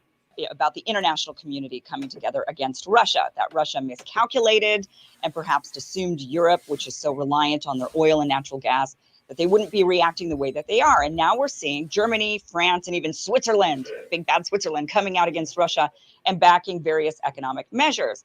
But the international community is much larger than the US and Europe. On Friday, the UN Security Council held a vote to condemn Russia. 3 countries abstained: China, India, and the United Arab Emirates. Other countries have also hesitated or refused to condemn or punish Russia, and I want to go over some of these countries. So let's start with China. Now, in early February, China and Russia issued a written pact railing against NATO expansion and calling for a new multipolar world order, stating in this document, friendship between the two states has no limits. There are no forbidden areas of cooperation. Xi also said that their joint strategy would have a far-reaching influence on China, Russia, and the world. The statement went on to say that Russia and China stand against attempts by external forces to undermine security and stability in their common adjacent regions, intend to counter interference by outside forces in the international affairs of sovereign countries under any pretext, oppose color revolutions, and will increase cooperation. So they've come together, Russia and China. They've said, our partnership has no bounds. We're going to be partnering in many, many ways. This is going to have a large impact around the world. Not only is it a security cooperation, but it's also economic. 6 days before Russia invaded Ukraine, Russia announced a years-long deal to sell 100 million tons of coal to China, a contract worth more than $20 billion. They're also going to be building pipelines to begin exporting their natural gas to China. Now, let's move on to India here. Despite being the world's largest democracy, India also abstained from condemning Russia. Russia is India's largest arms supplier. Russia's also backed India on UN Security Council resolutions over disputed Kashmir. India did call for an immediate cessation of violence. Like many of these countries are saying, oh, we don't like the violence, but then they don't condemn Russia. Modi called for efforts to return to diplomacy, saying the difference between Russia and the NATO group can only be resolved through honest and sincere dialogue. So even India, this is not this is one of the world's largest democracies, and they've even abstained from condemning Russia. India and China alone, the two economies are massive, lots of people there. So if Europe and the West were to cut off Russia, they just need to turn south and they would be just fine. Now, the United Arab Emirates is also not taking sides. The Emirates views Russia as a close ally in conflicts such as Syria and Libya, two conflicts the U.S. has been on the opposite side of. And UAE buys weapons from Russia. They do a lot of trade with Russia. And it turns out Dubai is a hotspot for Russian tourism. So the UAE has also abstained from condemning Russia. Saudi Arabia is also not condemning Russia. In fact, they're not on the UN Security Council, so they couldn't vote. But the Crown Prince came out saying that they're committed to the OPEC Plus agreement with Russia.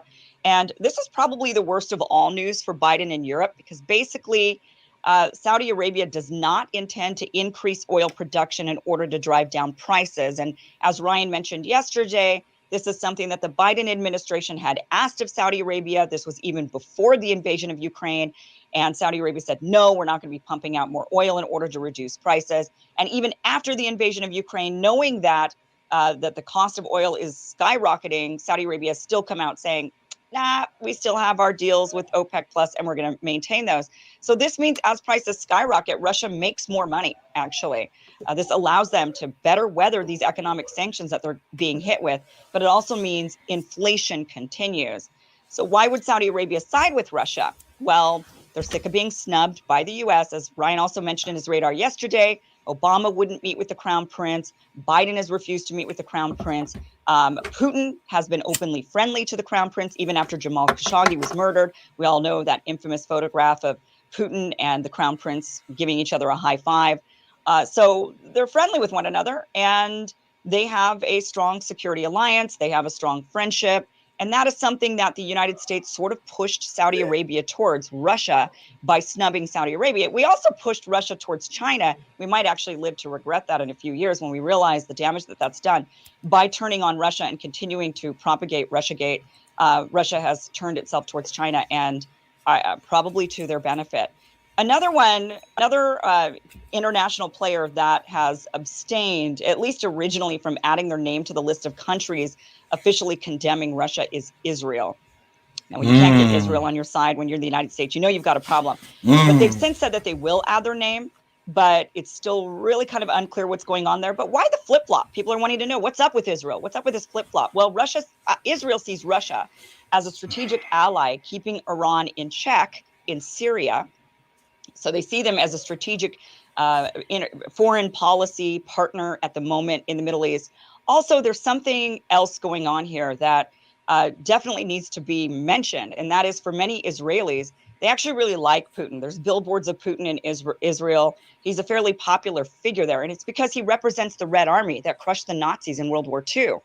And on the flip side, Ukrainians actually stir some very negative memories for the Jewish people in Israel. Many Jews, in fact, 1 million were murdered in the Ukraine by the Nazis and by Ukrainians. So they were slaughtered, and they remember this. So they're feeling this sort of nostalgia towards Putin, of course, saying we don't like the violence. Everybody's saying this collectively, but at the same time, they've been very slow, really hesitant, and unwilling to even go against Russia on this. Now, the economic sanctions are going to be hurting Russia, but they've been hit with sanctions, and others, they've seen others hit with sanctions. So they have prepared for this. And this is kind of one of those things where the United States and the West, in our posturing, in our economic sanctions of Russia, in our going after them, we sort of have this attitude of we're too big to fail. And the reality is, these countries have sort of figured out the game plan by now. We've been overusing sanctions, and countries have been able to prepare. So, for example, Russia has vastly increased their domestic production of food and domestic production of their own medicine. They've been preparing for the day that the United States would come after them. China's been doing the same thing, and so have many other nations. Now, the ruble did take a 30% hit yesterday, but Russia's central bank immediately more than doubled its interest rate to heat off the inflation. So meanwhile, price of energy is just going to come at a premium, driving us into a recession. Our economic sanctions against Russia are likely going to backfire. We already have out of control inflation. That's going to drive us into a recession. The central bank then raising interest rates is only going to make it worse. So there's actually a real possibility that we're hurting ourselves more than we're hurting Russia. The economic sanctions, like I mentioned, will hurt Russia, but they've insulated themselves quite a bit. It's not going to kill them. They've seen what's happened in Iran. They've been able to, believe it or not, weather the economic sanctions storm, and Russia's in a better position than Iran to do this. So Russia and China, amongst many others, are looking to replace the US dollar as the world currency. This is a no-brainer. This is obviously what's happening. And if not replace it, at least add another robust option or two, which is what they mentioned in the statement that they put out, saying that they're looking to create a multipolar global world order. And this is looking more and more likely. Now, a lot of people say, no way, there's no way that the dollar is going to be replaced because of the advantages. And the US dollar has had many advantages that has made it the world currency, but those advantages are fading. Limited inflation and depreciation was one of the reasons why the world likes to use the dollar, but that is no longer the case. I mean, inflation right now is no longer limited, nor is it transitory. The economy, our economy is very large. That was one of the other reasons why the world liked to use the US dollar, but China's got a large economy also.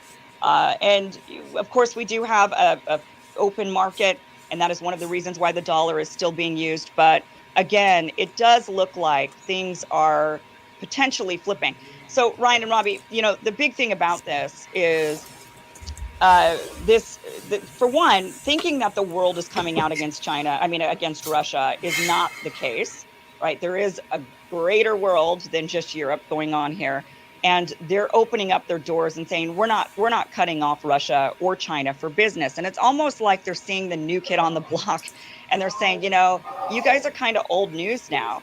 And we want to see what these guys are going to do, because we think they're going to be doing something bigger, and they're going to be insulated. I mean, China in the pandemic was the only economy that actually grew, which raises some suspicions, I think, in a lot of ways with everything that's going on. But I think we're putting ourselves in a really bad position, thinking that we are too big to fail, thinking that we could just do whatever we want, especially with these economic sanctions, and try to crush their economy.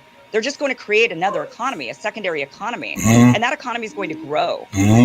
So I don't know what the game plan is here, but it doesn't outlook not so good. That's kind of my overall looking at this. Yeah, it's pessimistic. This guy, I hate his voice. And his damn personality so dry. He be having good comments, but he hard to listen to.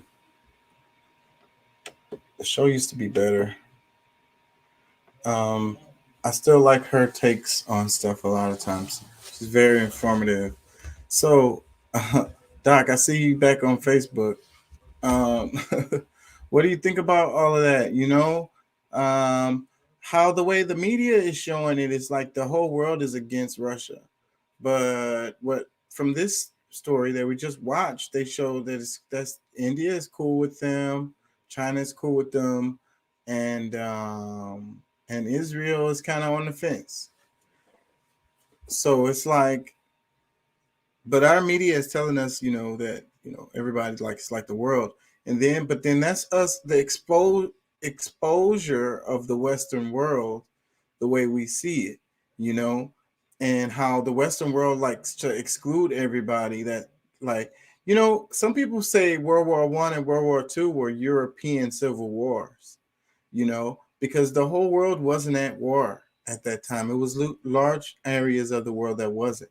Now, the world did get chopped up like a motherfucker as a result of World War II because of the Western powers. But, you know, I think that's a better context to look at World War I and World War II as European civil wars. Them trying to fight over who's gonna, because it all you go back to the what was it? The conference in the Congo. When was this? Was this before World War One? I think that was before World War One. And they were like trying to be like, cause when they were colonizing and shit, and then they were kind of like fighting over different little skirmishes in different areas and different shit.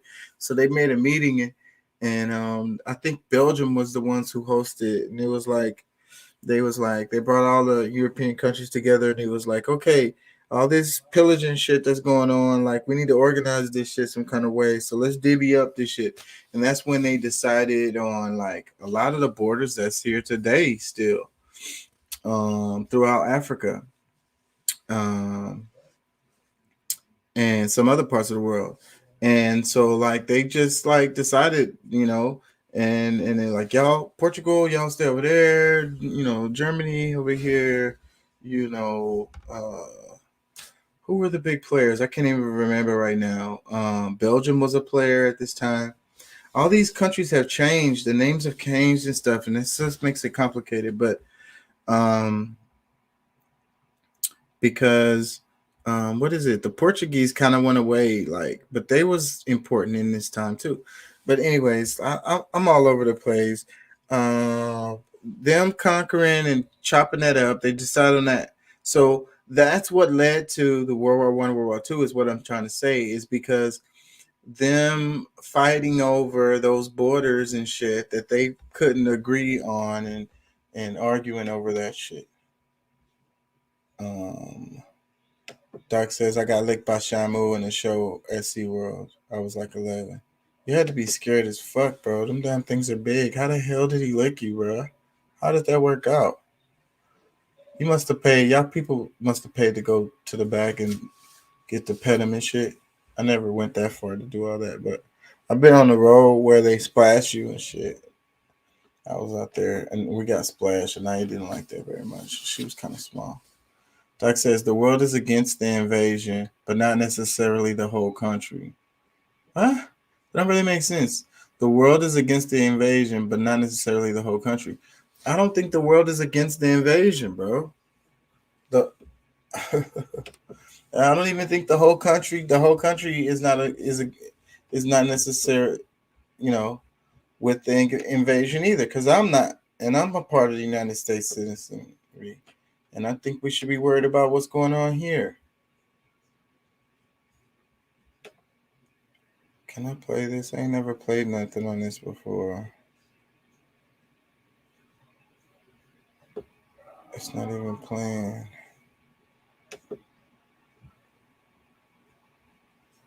Is it?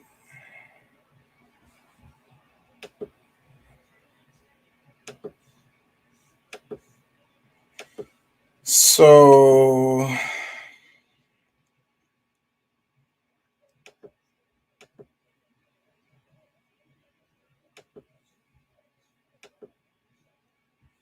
winning their primaries. Abbott has pursued a number of controversial policies recently targeting reproductive and LGBTQ rights. Meanwhile, Republican Attorney General Ken Paxton and George P. Bush will face a runoff election in May.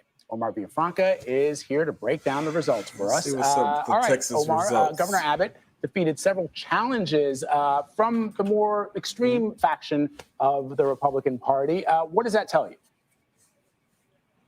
Well, it tells us that Abbott and the Republicans in the state of Texas still have a good relationship, and they're still on good talking terms. And it's worth pointing out, one of the candidates, Alan West, former Florida congressman, who came to Texas, became the state GOP chair. He beat him and another state senator, Don Huffines. But those two had never run a statewide race in the state of Texas, and Greg Abbott has. He did as Attorney General, a Texas Supreme Court justice, and as governor, and that matters. That matters in a state this failed. Big, so wide across two time Both zones, times. and the ground game matters, and Abbott proved it. So it's going to be him and Beto O'Rourke, who made a big splash when he tried to unseat Senator Cruz. He didn't ultimately win. So what is the expectation for this battle? Will it be a close one? Define close, Anne-Marie. People are going to watch to see exactly how close this will be. I don't think any political prognosticators are out there saying that Texas is a battleground state. So, But people want to what see does that how mean? Beto versus Governor Abbott is going to play out. Beto has run a statewide race before, as you mentioned, but he lost. Abbott has as well, and he's won multiple times. But two things to keep in mind. It's a midterm, so the amount of people coming out to vote is usually not as big as a presidential. That could favor Republicans. And another thing to keep in mind, which is just a fact, it's not a knock on Beto O'Rourke, but no Democrat has won any statewide elected seat in the state of Texas since 1994. Damn. So if a Democrat's got to win, they got to prove it. There can be column inches and internet stories and broadcast stories for days, but until a Democrat wins a statewide seat in Texas, it's just guessing. So what can you tell us about Representative, and I'm not going to get the name right, Y'all should Henry talk about Cuellar? the damn gerrymandered districts. Cuellar. Cuellar, Yes, that's thank an you. interesting Should've gotten race a pronoun because there, but I appreciate you, Omar, as always. He's in South Texas. He's got part of like the San Antonio, Bexar County area and Laredo, Webb County. That's interesting. He's come under, actually, the feds raided his house just this year. He's a 9-term congressman. He's running up against a young progressive challenger. And the AP's projecting they're going to go into a runoff. It is razor thin at this point. They're still trying to tally some of the votes. But that's going to be interesting to see. He's probably one of the most conservative Democrats in D.C. And so he's in one of those districts that there's some progressives moving in far South Texas. Now, that'll be up in May. But keep in mind, the Cuellar family's pretty powerful down there. Webb County, where Laredo is, his brother is the sheriff. So people know the Cuellar name down there in South Texas. So, it's going to be an interesting race to watch. So this is the first election since Texas passed their controversial new election law. What sort of impact did it have? We saw already that there were a ton of mail-in ballots that were thrown out. Yeah, and mail-in application ballots, and then like mail-in ballots themselves. There was some rejections, and then then they have to correct them and cure them, as they call it, to get them proper. Mind you, this was just the primary. Primary voting numbers are anemic compared to the total amount of registered voters in the state. So this was almost a small test run, and we were seeing problems. We want to see what's going to happen in the runoff. Less people will vote in the runoff than they do in the primary. The general election is what people are going to watch. And a bunch of state election officials that I've talked to are telling me they're going to be spending a lot of time and energy on educating voters on what they have to do to get that ballot right. So we're expecting more hiccups along the way. Yeah, I'd say it doesn't bode well if they're already having problems. Omar, thank you so much. Yeah. So Doc sent me a picture. Hold on, I can share it.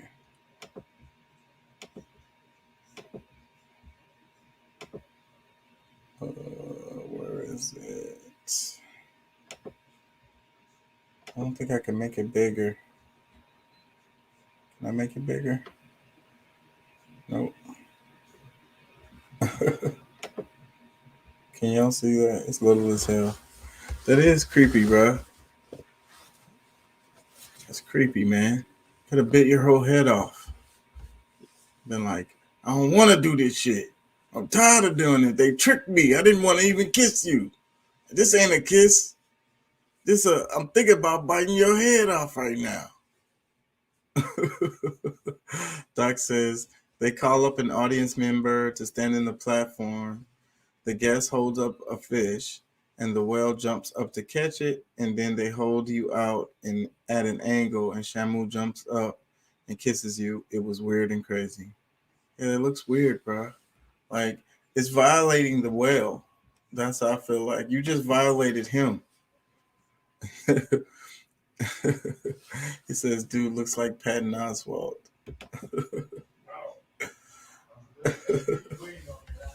That's funny, bro. That's creepy too. Like, I don't know if When I was younger, I love marine animals. I love marine mammals especially, and yeah, so uh, I was really into the to SeaWorld. Like I said, I've been there twice. I took my kids. I always spend a bunch of money going there. Um, but yeah, so let's look at this article that Doc sent us. I didn't see it till just now. Fucking this is what I was talking about. See, Doc be knowing what I'm talking about all the time. We both read a lot. It says wild dolphins have shown signs. Oh shit. They're not gonna let me look at this? Fucking ad? How the hell the ad take up the whole screen like that? Wild dolphins have shown signs of sexual aggression towards humans. Do dolphins sexually attack humans? Many videos, including one posted on YouTube by Michael Mayes, have shown that swimming and diving with dolphins might not be as innocent as you think. Divers have seen dolphins climb on top of humans, and many even appeared aroused. While these behaviors are disturbing to us, they aren't classified as rape. Since dolphins don't understand the concept, whatever, nigga, like we do, their intent may not be malicious, and we can't assume that they're doing it, why they're doing it. Yet it is a surprisingly common behavior. In fact, authorities have warned swimmers of sexually aggressive dolphins in certain bodies of water, including Weymouth Harbor, England. Okay, I'm not going to swim there. Ain't that water cold as fuck? Why would you get in that water anyway? While it's unlikely that the sea creatures are trying to have full on intercourse with humans, these events can be horrific and could lead to injury or drowning. Yeah. They have huge penises. That shit is crazy. Fucking yeah. So they talking about it's not malicious. Dolphins smart as hell. They probably smarter than us. I'm gonna go out on a limb and say I'm dolphins are smarter than us. I think so. We like to think that we're the smartest animal, just fucking for whatever by our own metrics. But I bet if we were able to somehow truly figure out a way to measure, I don't know how you measure intelligence, but if you was able to, I would bet that them dudes is way ahead of us. So yeah, if they're doing some shit, they're doing it because that's what the fuck they wanted to do. It says infanticide is the term used when animals kill helpless newborns from their own species. It most commonly happens with animals like lions and monkeys, but dolphins are capable of it too. In 2013, scientists observed a bottlenose dolphin giving birth in the wild. What should have been a beautiful moment quickly took a dark turn. Only 2 minutes after the calf was born, two males tried to drown the newborn. Damn. The mother kept trying to push the calf back to the shore, but male dolphins continued to push it down. While the researchers were too far away to spot all the details, they suspect the male had been waiting around before the female gave birth. Yeah, so they do that a lot. These actions are rare in animals like dolphins, whales, and porpoises. Other cases have been reported, though, including one where males threw the calf into the air. Yet, if these infanticides, I suck at saying those words, occur underwater, they could be harder to spot. Scientists believe that it happens more than we think, and it might be a way for the males to make the females ready to breed again sooner. That's obviously what it is. It says bottlenose dolphins attack porpoises for fun. Yeah, so basically they can be mean. It says dolphins torture their food before eating it, like cats do. That's why I like cats, though. I don't know. They're so real. Cats are real as hell. Like, and they're brutal as fuck. Like, cats are another animal that kill for no reason. Like, you don't have to have done nothing. The cat is just like, I bet if our house cats, the ones that we have, if they were as big as us, on the days that we piss them off, they would probably just be like, shh. And it would be like, they would feel sad about it later. They would. They would be like, damn, I didn't really mean to do that. I was all in my feelings at that moment. But your neck and shit is all ripped open and shit. He says dolphins are R4P3 for fun, as bad as it is to say, LOL. Yeah. I think so too, bruh. I think so too. They talking about in the article that we don't know if it was a malicious reason or whatever. Yeah, well, I think they just did it because that's what they wanted to do. Like, I mean, but how other way would you describe malicious? They wanted to do it. They didn't care how you felt about it. Like, you swimming around in here, you must want. I know what you want. I know what you want swimming down here with us. Yeah. You don't know. It's been a while. Let me stop, y'all. It's just funny to me. Get raped by an animal. That's got to be the worst thing. I saw some videos where it was like a horse because they were fucking with the damn horse. And the horse somehow got a hold of this woman.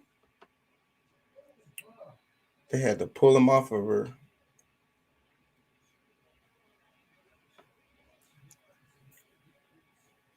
They be doing all kinds of weird shit, bro.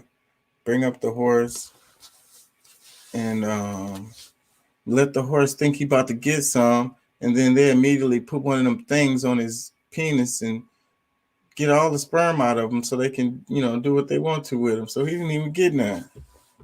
Doing all kinds of shit. That's why I don't agree with the freaking neutering. I understand, the point of it, like the necessity of it in certain cases, but I just feel like at least let the damn animal get 1 or 2, maybe 3 litters or whatever out of them before you fucking neuter them. Let them have a little bit of a life, bro. Let them have some lineage. Fucking get them neutered right away and they never have nothing. I know it's annoying. I've had pets. I've had cats. And I've had dogs. And I know how they get when they fucking, you know what I'm saying, going through their shit. And it's all kinds of problems related to that. But still, I mean, that's them living. That's them being alive, bro. If you was that, I look at all sentient beings, I respect all human life. God created all these creatures. And we can't look at ourselves as any better than them because they're created right along next to us. So we're supposed to respect their lives too. And I think that they should have a certain amount of I don't really agree with pets now. Like as I've gotten older and my daughter be like, she wants a pet. And I'm like, as I've grown older and the more I've learned about the world and how I've grown and spiritually, I don't agree with pets at all. Like I can't think of very many pets that would be okay spiritually because you are imprisoning this animal and then you're treating them like you're like you own it, like you own that life, and you don't give that life a chance. But there's exceptions because okay, cats and dogs have evolved with us over so long, cats and dogs, and we modified them so much. And cats are weird though. Cats can go right back wild right away. Dogs can kind of, but not really, because they likely to not. Most dogs are not going to be able to make it. But cats, a lot of times, they can make it out in the wild. Like they can just turn back wild. But cats and dogs have grown along with us for a while. So, and then like fish, I would say fish because their memory is so short and shit. But then when I be looking at even the ant farms and stuff, I be looking at that shit like that's a damn prison for them too, man. I don't see any pets that's ethically right, really. The only exceptions I will make is cats and dogs and fish because cats and dogs have evolved next to us already. So they have become symbiotic in a certain way with us. So especially the ones that have been bred over years, they those ones can't survive in the wild anyway. So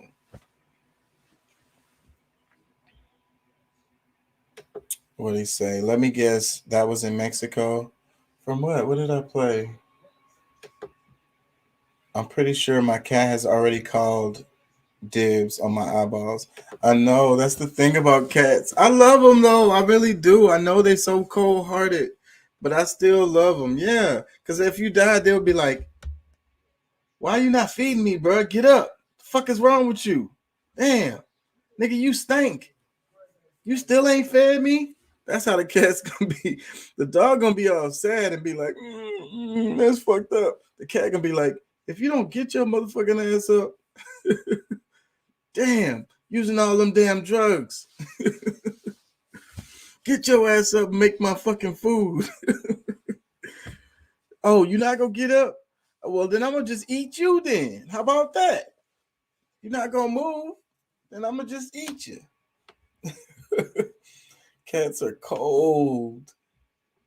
They're cold. I like them though. They're real. I like cats over dogs. Like I'm a cat person. I like dogs too. But dogs are so needy. Like they want so much attention. They take so much work and effort. Like you have to fucking do so much stuff for them. Like cats kind of, they kind of do their own thing. They kind of take care of themselves. It only takes a little bit of work or whatever, or attention. And then they don't want a bunch of attention. Like sometimes you come home or whatever, the cat might be wanting your attention. Other times you walk in, they be like, "This motherfucker here again? Shit. I already ate. I don't know what you here for. Go on back where the hell you came from." But other times when you come in, they want to like cuddle and shit like that. So, but that's how cats are. They really real. They like, sometimes they feeling you, sometimes they not. Sometimes they want, to be up under you and cuddle, and sometimes they want to be alone. And that's just like us as humans, but I don't think we are truthful and honest with ourselves. We have these fake personas and we behave like the dogs and we want to make everybody happy. We want everybody to be our friend. We want to please people. Let's play catch. Cats are like, "I ain't playing catch with you, nigga. You better go play catch with yourself." And when cats play, they really be playing with themselves. They play by themselves. And even when they playing with you, it's kind of like, it's really like them entertaining themselves. Can y'all see this shit? What is happening? Let me try to do this. Fucking pressing too many buttons. My computer. I'm gonna get a Mac like Deuce was saying. I need to go on and upgrade. I'm not gonna do it now, but at some point I'm gonna do that because hopefully that Mac will let me do all the shit I be doing on here and me not have problems. And I need to hardwire my internet but the damn modem is way in the living room and I'm in the bedroom. So we got the ethereal cord going to the TV in the living room, but I would need a long ass cord to run that hoe in here. I don't know. Maybe do they have a booster that I could run an ethereal cord from without having to get because I don't think they have it where it's like a second router. I think they have like a booster. I know they have a booster, but does the booster have an ethereal connection? That's my question. If it does, I might get that and that'll help me too. Because that's what the app or whatever, the StreamYard is what I use, and they be giving me tips and stuff. One of the tips they say is, for professional users, it's better if you hardwire to your Wi-Fi. Because that might be why sometimes when I be losing y'all on the show, sometimes it might not be y'all's connection. It might be on my end. Yeah, so I want my shit to be 100 the whole time.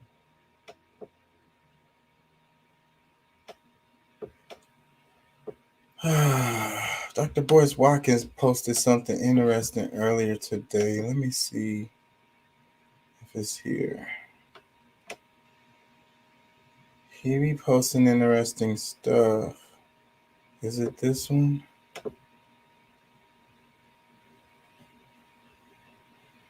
Be hard, now you just went Saltburn, you was down with the AK. I can't play the music, but it's the clips, How to Get Rich in Hollywood.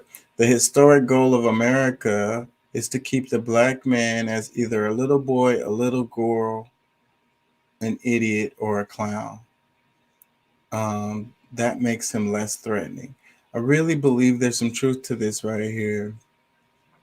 You know, Dave Chappelle famously never wore a dress or dressed up in drag or anything. And I think they wanted him to do that in one of the movies. And he didn't get it because he didn't want to do that shit. So hats off to Dave Chappelle for standing up for his, you know, what he believes in and shit. Like, and no offense to these guys either, you know, but the thing is, like, you know, the thing about doing whatever it takes for the bag, you know, whatever they ask me for to do for the bag, for me, there's some things that, like, and it's not no judgment, again, you know, no judgment on anybody, but each man has his, you know, what he stands on, his square he stands on. So there's some things that I'm not willing to do for the bag. And the thing is, I have a super long list of things that I'm not willing to do for the bag. So that's the reason why my ass is sitting here right now, probably without no damn money. So I can't judge them. They living good lives or whatever, you know what I'm saying? Making good money or whatever. And I'm over here, you know, struggling and shit. So I'm not judging nobody. Everybody makes their choices. But again, certain things I'm just not willing to do for the bag, bro. And if I was in entertainment in that way, that's one of them. That's one of them. And it's just it's a personal decision, and it has to be respected. You know, each man make their own decisions. You know, you can't judge him for making his decisions. I make a decision to not want to do certain things, then I feel like that should be respected. And it don't have nothing to do with like homophobia or nothing like that. You know what I'm saying? Because if y'all watch my shows or if you know me personally, then you know that that's not the case. I don't have no problem with that. This is the demasculation, you know, of the black man, and it's also like having to do with like how you get the bag. So put on some stockings. You want to get the bag. Be like, no, I don't want to put on no stockings. Well, no bag for you.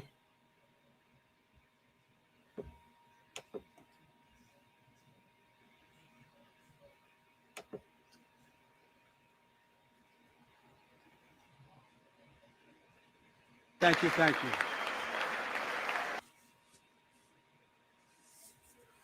I don't get it. They say wear all the masks. Isn't COVID over, bro? I thought it was over. Is it over or not over? Hey, what's going on, guys? Let me give you a quick update on the stock market. So your stocks took off like a rocket for a couple reasons. One, the Fed Chair Jerome Powell announced that he's probably going to do a 25-point rate hike as opposed to 50 points. 50 points would have slowed the economy down. They don't have to worry about that anymore. The second thing is Ukraine. Apparently, there's been some positive progress on the war, but I think this war is far from over. So just be ready. When there's negative news, that's going to cause your stocks to drop again. So be happy for today, but be ready for anything. This is going to be a wild ride. Check back in with me later. I'll talk to you soon. Peace. Yeah. I don't really do the stock trading, but maybe I should. I don't know. So just a little history. So, and it was great that Dr. Boyce said that because during the book actually was founded in 1936, Mr. Green, Mr. Horace Green. And during that time, you know, Black people couldn't stay at white-owned establishments, right? And so, especially in the South. And so we needed a safe place to stay, especially if we didn't have any relatives or if we didn't know anyone, right? And so he came up with this book called The Green Book, and it included Black-owned restaurants and include hotels. And so that was a place for us to stay. And so the book was in publication from about 1936 to about 1966. Right? How do we become members of your hotel ownership group? Okay. All right. Well, make sure we will answer that. But as far as the Green Book, going back to the Green Book, this book, it had so many. What the fuck? What's she talking about? Doc says, Werchach? Damn, how do you pronounce that? Wershashi. Werchach?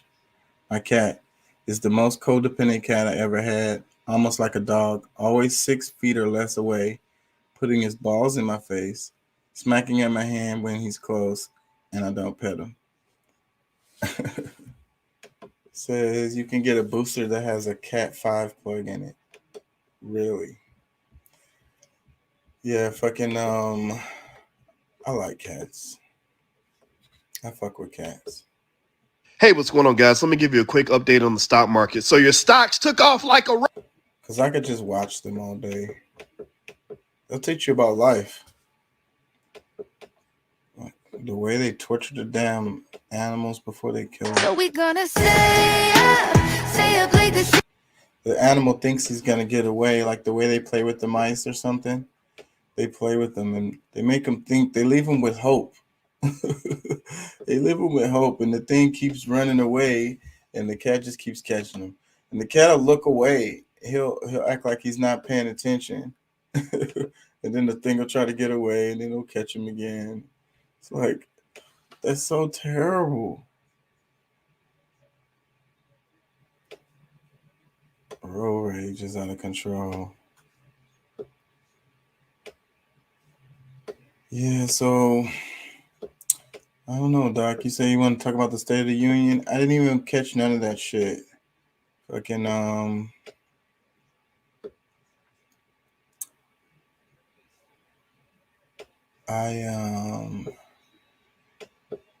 I'm really not all that interested in it. I saw the clips.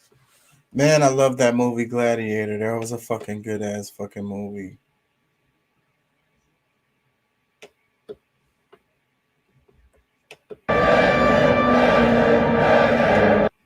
I love that fucking movie. I was just talking about that with somebody. We was talking about this movie. The black guy in it, he did so good. And this guy right here, I didn't know who he was until this movie. And now after that, I saw him do a badass job in a bunch of movies. Like that fucking The Joker was so badass. And Russell Crowe did a good job. And the black guy, the African guy, he did a fucking phenomenal job in this movie. Not yet. Not yet. And the story is so emotional. This movie gets me to tears, bro. It's so well made. I can watch it as I've probably seen it 10 times. And I could totally watch it again right now. Right now. Fucking good ass movie, man. Had a really good message. The guy was just trying to get home the whole time. His family was gone. So fucking he didn't really have no home. So he didn't have nothing to live for. And that was the perfect fucking person to take down the whole ass emperor. Cause he didn't have nothing to lose, bro. He was like, fuck this shit, bro. Before I go, I'm gonna do something. Cause he just wanted to go home to his family. So find out his family is dead, then he just wanna die, really. But he can't kill himself. So fuck that. I'm finna do the impossible on my way out. And he pretty much did. Such a crazy movie. It was great. The little weasel, he was like, I can't just kill him or the people are going to hate me. I don't know what to do.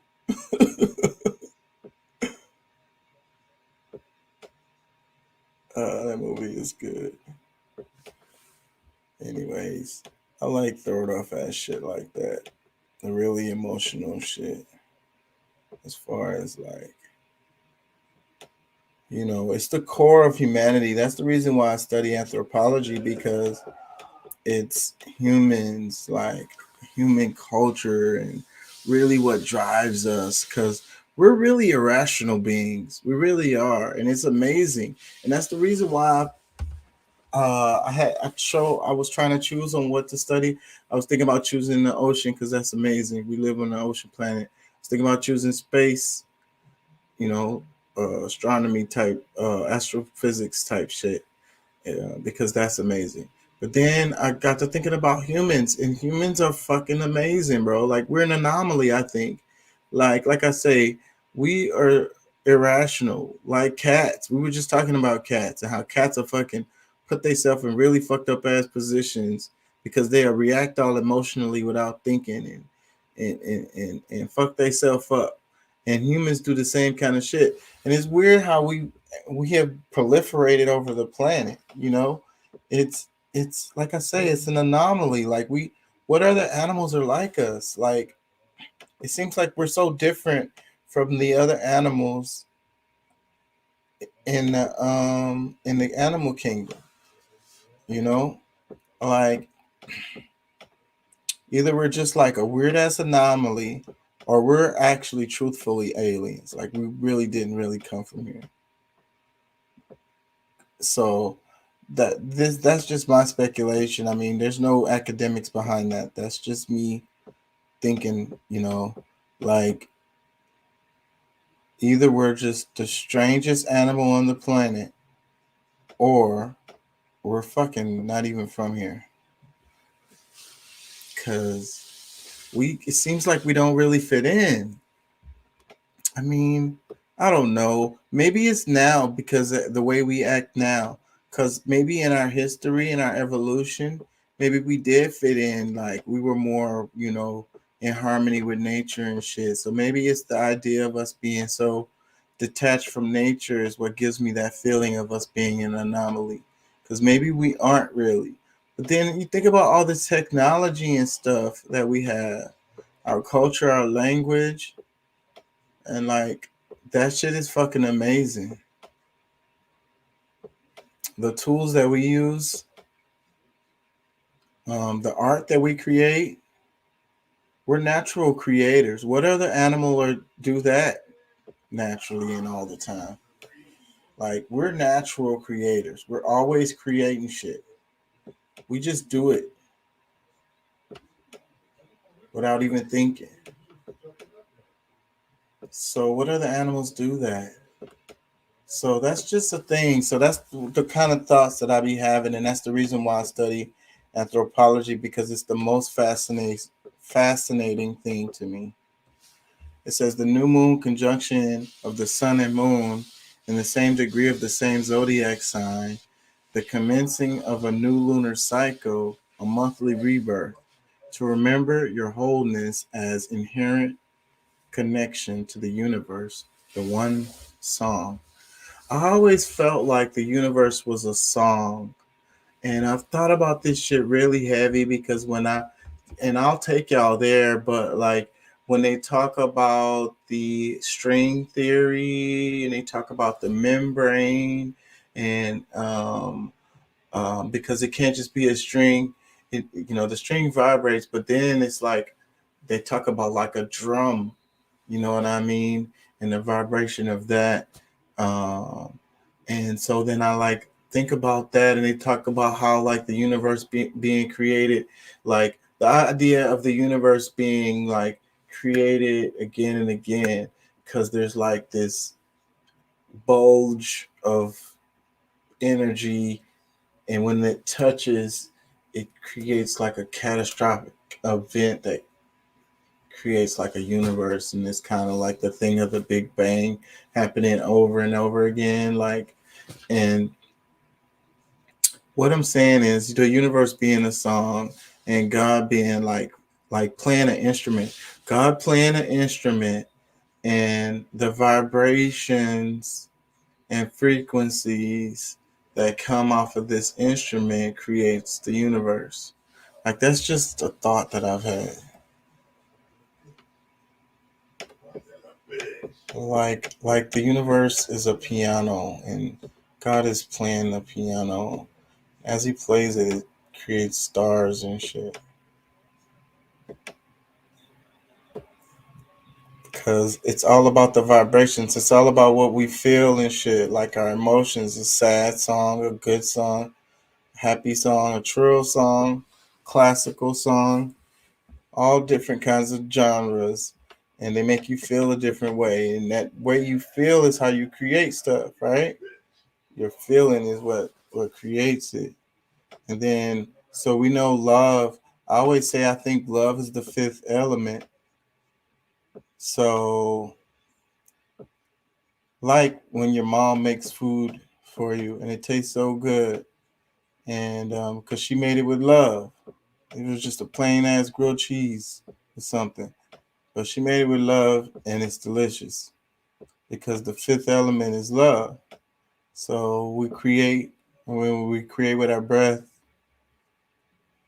and God creating the universe, and it's a lovely song. Like He loves the music, and some of it is sad, and then when it's sad, then kind of like bad, what we would consider as bad things happen, but it's like the yin and the yang. Like I say, God is everything. God is good and God is bad.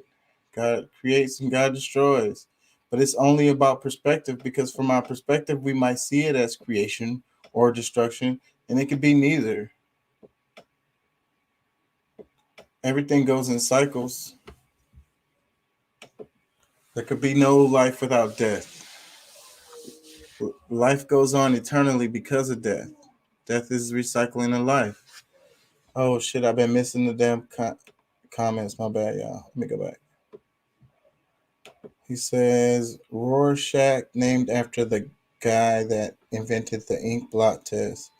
Oh yeah. I saw a video recently about that ink blot test, and how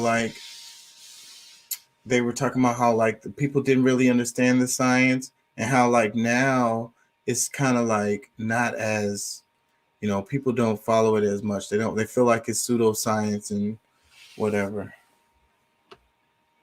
I think it's something to that though, but they have to do the test properly. I think that they weren't trained properly on how to do the test. That's the reason why they don't get proper results from it. They don't know how to use it. Doc says the Rorschach test, the inkblot test. Aliens dumped biological waste into the oceans and we evolved, mutated. That's kind of interesting. The movie, what's the name of it?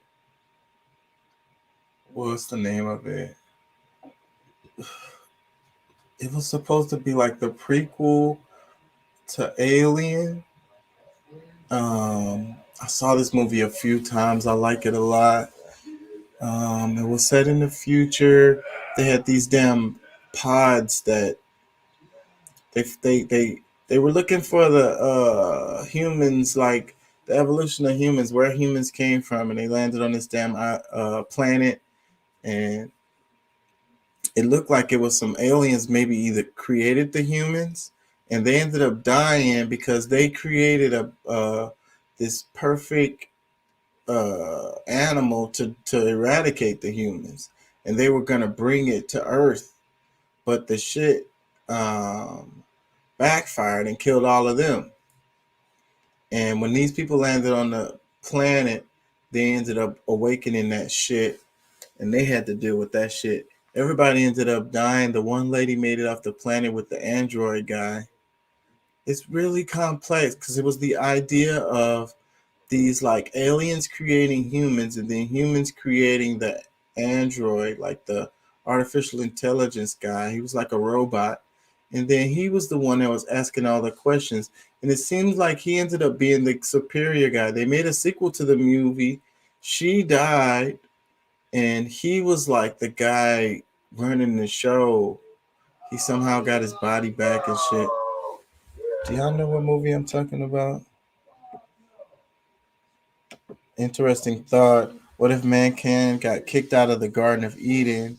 Was more like it was us actually leaving another planet and coming to Earth, a group of people exiled and never allowed to return. Prometheus, yes, that's the name of it. And that's a good ass thought right there, what you said, Doc, about that's a good idea. I mean, Garden of Eden, and it's like exiled. And that's what I think about with the aliens, because if there are aliens out there, it's like the idea of us not discovering no aliens is scary as fuck, because it either means we're the only ones that has made it to this point, or the aliens don't fuck with us.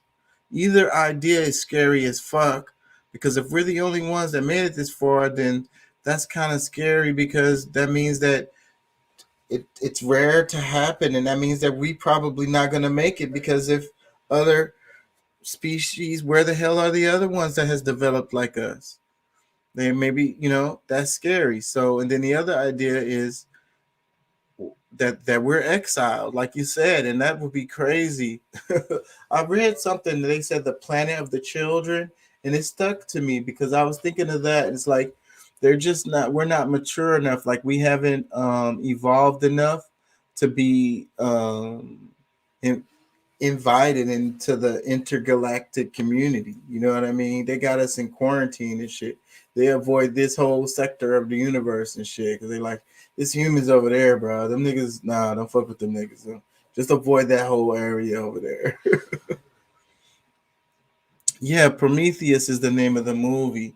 I really enjoyed that movie, and it was very, very thought provoking. You know, it was the people were taller. The ones that had created the humans, they had created the humans kind of in their image. They were much bigger though. So, and then the idea that they were like, we fucked up. We got to get rid of these niggas. We got to eradicate them. That idea is crazy. Anyways, that movie is like anthropology, because that's what interests me. That kind of shit right there, like, and those questions that can't be answered. It's the world, or maybe can be answered someday, but we don't have the answer now. And it's the edge of science, and that's what I love about it. They're always discovering new shit. He says, take it further. Hebrews wandered the desert of space, Noah's Ark, a colony ship. I don't see why not, bro. I really do not see why not, bro. And I be thinking about the way we drive, the way we are in our cars. You know how we like be driving and we be doing all kinds of other shit while we're driving, and like, it's kind of like it feels like we have a genetic position to be able to do that, like, and guide the car and be going all fast and controlling the pedals and changing gears and digging on shit and fucking with the radio. And the whole time we're looking at where the car is going to be in the future because it's moving. And like what I be focusing on, excuse me, is the ground, because I be worried about what I'm going to run over or something, right? Even when there's no other cars around. So like I'm fucking with shit in the car, but I'm always looking at the ground. It might be a hole, it might be an animal, it might be a fucking person. No telling what the hell might be in the street, a block. So no, but that thought, I'd be thinking about that, and about spaceships, and about like evolution of humans. What if it was in our evolutionary history at some point we were flying like spaceships or whatever, some kind of flying vehicles? And that's the reason why we're so comfortable when we drive our cars, because it's just like a flying vehicle, even though we're rolling on the ground. But the feeling is the same, the air blowing on us. Like I like to have, when I'm driving faster, I kind of like the AC to be on and blowing on me, because I can have that feeling of like the air moving, even though I got the windows up. You know what I mean? I don't know. That's a deep thought, Doc. Who could argue with you? Can nobody say that didn't happen? Not for sure. Because time is long, and we got a huge gap in our evolution that don't make sense, that either they're hiding about it or they really just don't understand what happened. Because in my studies, when they talk about the missing link, no, it's not the missing link. It's just that there's a gap in our DNA. There's a gap in our evolutionary history, basically, that we can't explain. That's the problem. It was the point where we, like, our brains expanded really quickly, and I don't know. We just immediately just started using fire and just like doing all kind of shit all of a sudden. I think also we have like, if you ever heard of the aquatic ape theory, I think that we have a part of our evolution where we were semi-aquatic, because if you look at the other, like let's say the land animals, but or other mammals, period, the ones that we are the most alike are um, marine mammals, with our blubber, with how we can control our air. That's the reason why we can talk. You know, most of the mammals, like the dogs and stuff, they can't, they pant and shit. Like, and part of being able to talk is because we can control our breath. Being able to control our breath comes from being able to hold our breath underwater. Dogs can't hold their breath underwater. Um, you know, the babies automatically like swim. They automatically hold their breath underwater. They have more comfortable births under in water. Um, there's so many things. Our hair, they, and you know, I'm an anthropologist, so I've read a lot about this, but they don't have really good explanations of. They've got theories, but they don't really understand why we're so hairless. And what other fucking mammals don't have hair all over their body like that? Aquatic mammals. What fucking land animal don't have hair all over their body? None. Now, unless it's a land animal that was previously an aquatic animal, because you got animals that have went through their evolutions where they would go into the water and back out the water and onto the land, or off the land and into the water. Mammals were once, I mean, whales were once land animals that crawled around with four legs. And they spent more and more time in the water and just, you know, lost some of their limbs. They still have like the bones. That's how they know the evolution is real. Um, what was I saying? The whales, animals that go into the water and back out of the water.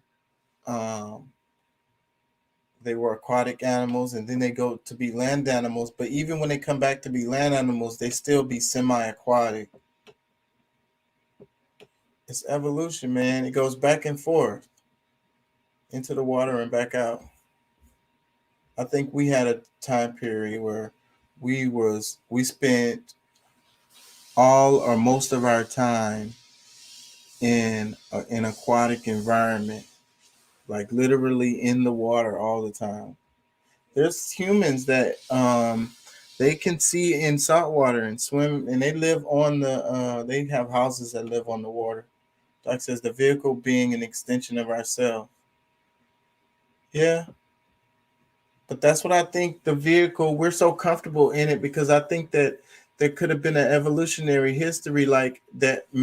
Our body remembers that shit. So we just automatically, and probably the way the spaceships were, you know, these are all speculation, but it was probably similar to the design that we've done our cars, even with the knobs and the buttons and shit, because that's how things happen. You fuck around and like end up seeing an old ass spaceship from a long ass time ago, and it ends up looking like the inside of a Chevy. Doc says all of those stories come from long before the Abrahamic religions. Yep. Like I say, God made us as beings of spiritual energy, his image. The bodies that store that spirit for the short time we are here had to be evolved so it could contain that energy. So creationism and evolution are not mutually exclusive. Yeah, because I always say that how come evolution couldn't have been the process of creation? Um, and the idea of uh, reincarnation, so like the energy being here forever. So, you know, we don't know how long time is. We don't know how many times things have turned again and again. Maybe there was more than one Earths before. You know, how many times have these energies, you know, time, I feel like time is forever. So the energy's probably been recycled many, many times. And the same spirit or soul or energy was there. And I think that, you know, so maybe civilizations have come and gone, different kinds of like, even different kinds of like way of being alive, like different kinds of like creation, even. Like maybe there was previous creations where everything was totally different, but the energies and spirits were the same.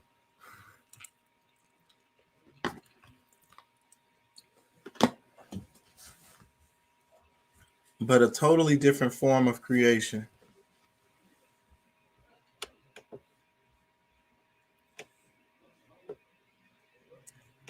I don't know. Yeah, I don't have a problem with evolution being the process of creation. You can't really argue with evolution. It's just that when people argue with evolution, they don't understand it. They don't really understand what they're saying. Humans didn't just like crawl out the water. It didn't work like that. You have to think about time, and that's the problem that we don't get. Really long periods of time. And you look at the all the animals on the planet. It's like they all follow the same cycle, and that's one of the reasons why they know that like all the land animals, all the animals go back to a same ancestor because of like the two eyes, the nose, and the mouth like set up, like the way our face is. That setup goes back all the creatures. One of the earliest ancestors for all the animals had that setup. And we can look at the morphology. That's what can really prove it. And that's what I'll be trying to get you guys to look at. You look at the bones, try to understand that shit. And then, because the bones show you your evolution, the history of your whole evolution is in your bones. Because they don't change that much over time. Like a lot of other parts of you change, but the bone structures don't change very much. So your bone structures can tell you what the evolution was. Who's related to you closely? People want to get caught up on the monkey thing, and it's really just racism. He says, and the world is only 5,000 years old. People can go suck on the flat earth. That is the dumbest shit ever, bro. We got rocks. We got rocks that's older than 5,000 years old easily. If you ever been in New York, some of the oldest rocks that you can go actually look at are in New York. They got exposed. The glaciers and shit. They had glaciers back in the days in that area, and the glaciers scraped away a lot of the top. So the glaciers scraped all the way down to these really, really, really old rocks. Don't give me the line. I don't know the name of them right now. Y'all can look them up. Old New York rocks. That'll probably pop it up. And so if you're in New York, you can probably go over there and check that out. Super, super fucking old. And they know this for sure.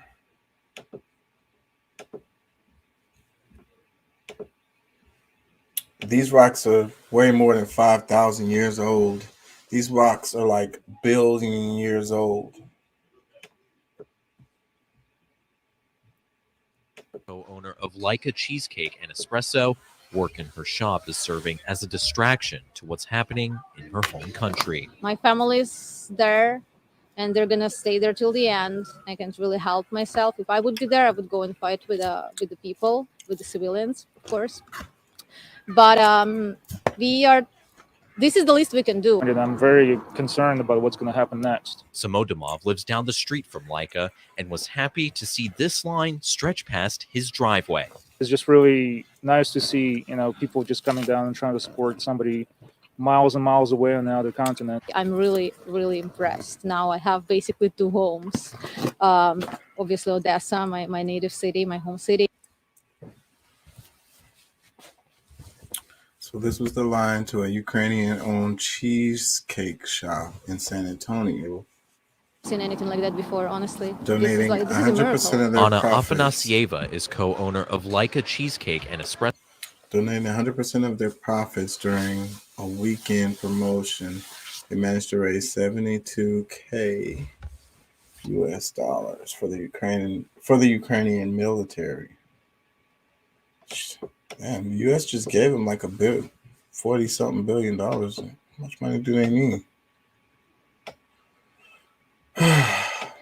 Forgive me, y'all, if I'm not all that sympathetic.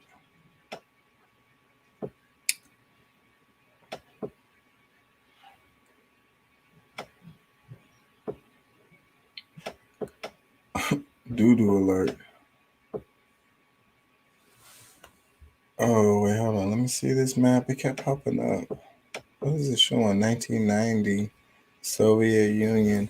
So this is how much the Soviet Union, and that's what people don't fucking understand. They got Ukraine, Belarus, Poland. What is that? East Germany, Romania. Like all of that used to be the Soviet Union.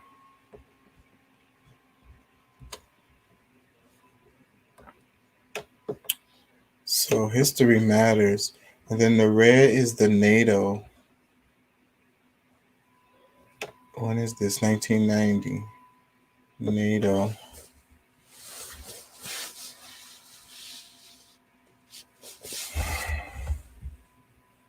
So you got these buffer countries right here. And even here. So, but what does this map look like now? Let's please show an update. Oh, yes. 2019. Okay. See, now this puts things in perspective. All right. Now, you see, where is Russia? Like, not only is all of this used to be Russia and it's smaller, but where is the buffer zone for them? I guess they still have Finland and Sweden up on this side. But, down here you got Ukraine and then you got Belarus. And look at the NATO. So the red is the NATO countries. I can't see the name of these up in here. Lithuania is one of them. Can't see the name of those. That's right up on Russia's border. And then they made a deal after, I think it was World War II or sometime after World War II, that they weren't going to expand NATO any further. And see, here goes Georgia, where you was talking about, Doc. And look, that's what I'm saying. That's right on the coast of Russia right here. You know what I'm saying? You cannot be mad at them for making sure that they secure and they fucking people, bro. Like, to protect their people. And so all of this is red now. All of these parts used to be Russia, by the way. And then you got Poland, Romania, all of this. What's this down here? Turkey? My fucking geography needs to improve. So, but basically, the red improved a lot. Let's go back. This is the older map, and this is where the Soviet Union used to come all the way down in here. The NATO take up all of this. So who is on the conquest, y'all? Is it Russia or is it NATO? This map says it's NATO. And they were talking about putting Ukraine as a part of NATO. So it says the orange. Okay, yeah, the orange is asking for NATO membership, and the pink is considering NATO membership. So that's crazy. So Finland and Sweden are contemplating NATO, and Ukraine is asking for NATO. And this part of Georgia over here, right on the coast of Russia.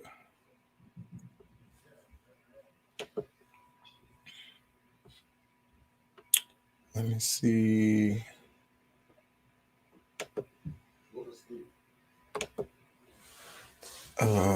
And those the world is only 5,000 years old. People can go suck. Oh, I already read that. My bad.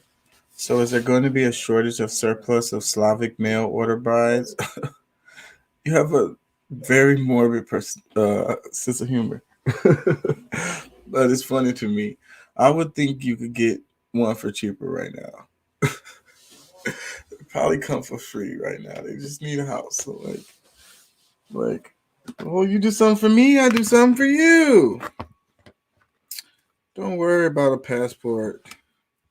Don't worry about all that. I got you. I'll just squeeze you in my suitcase. That's funny, but not funny.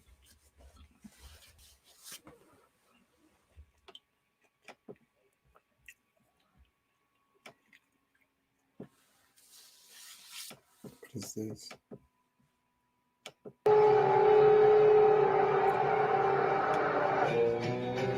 And a little bit of chicken fried. Cold beer on Friday night. A pair of jeans that fit just right.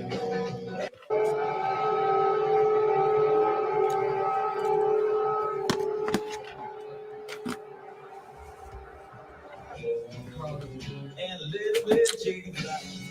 They just threw an ad right in there.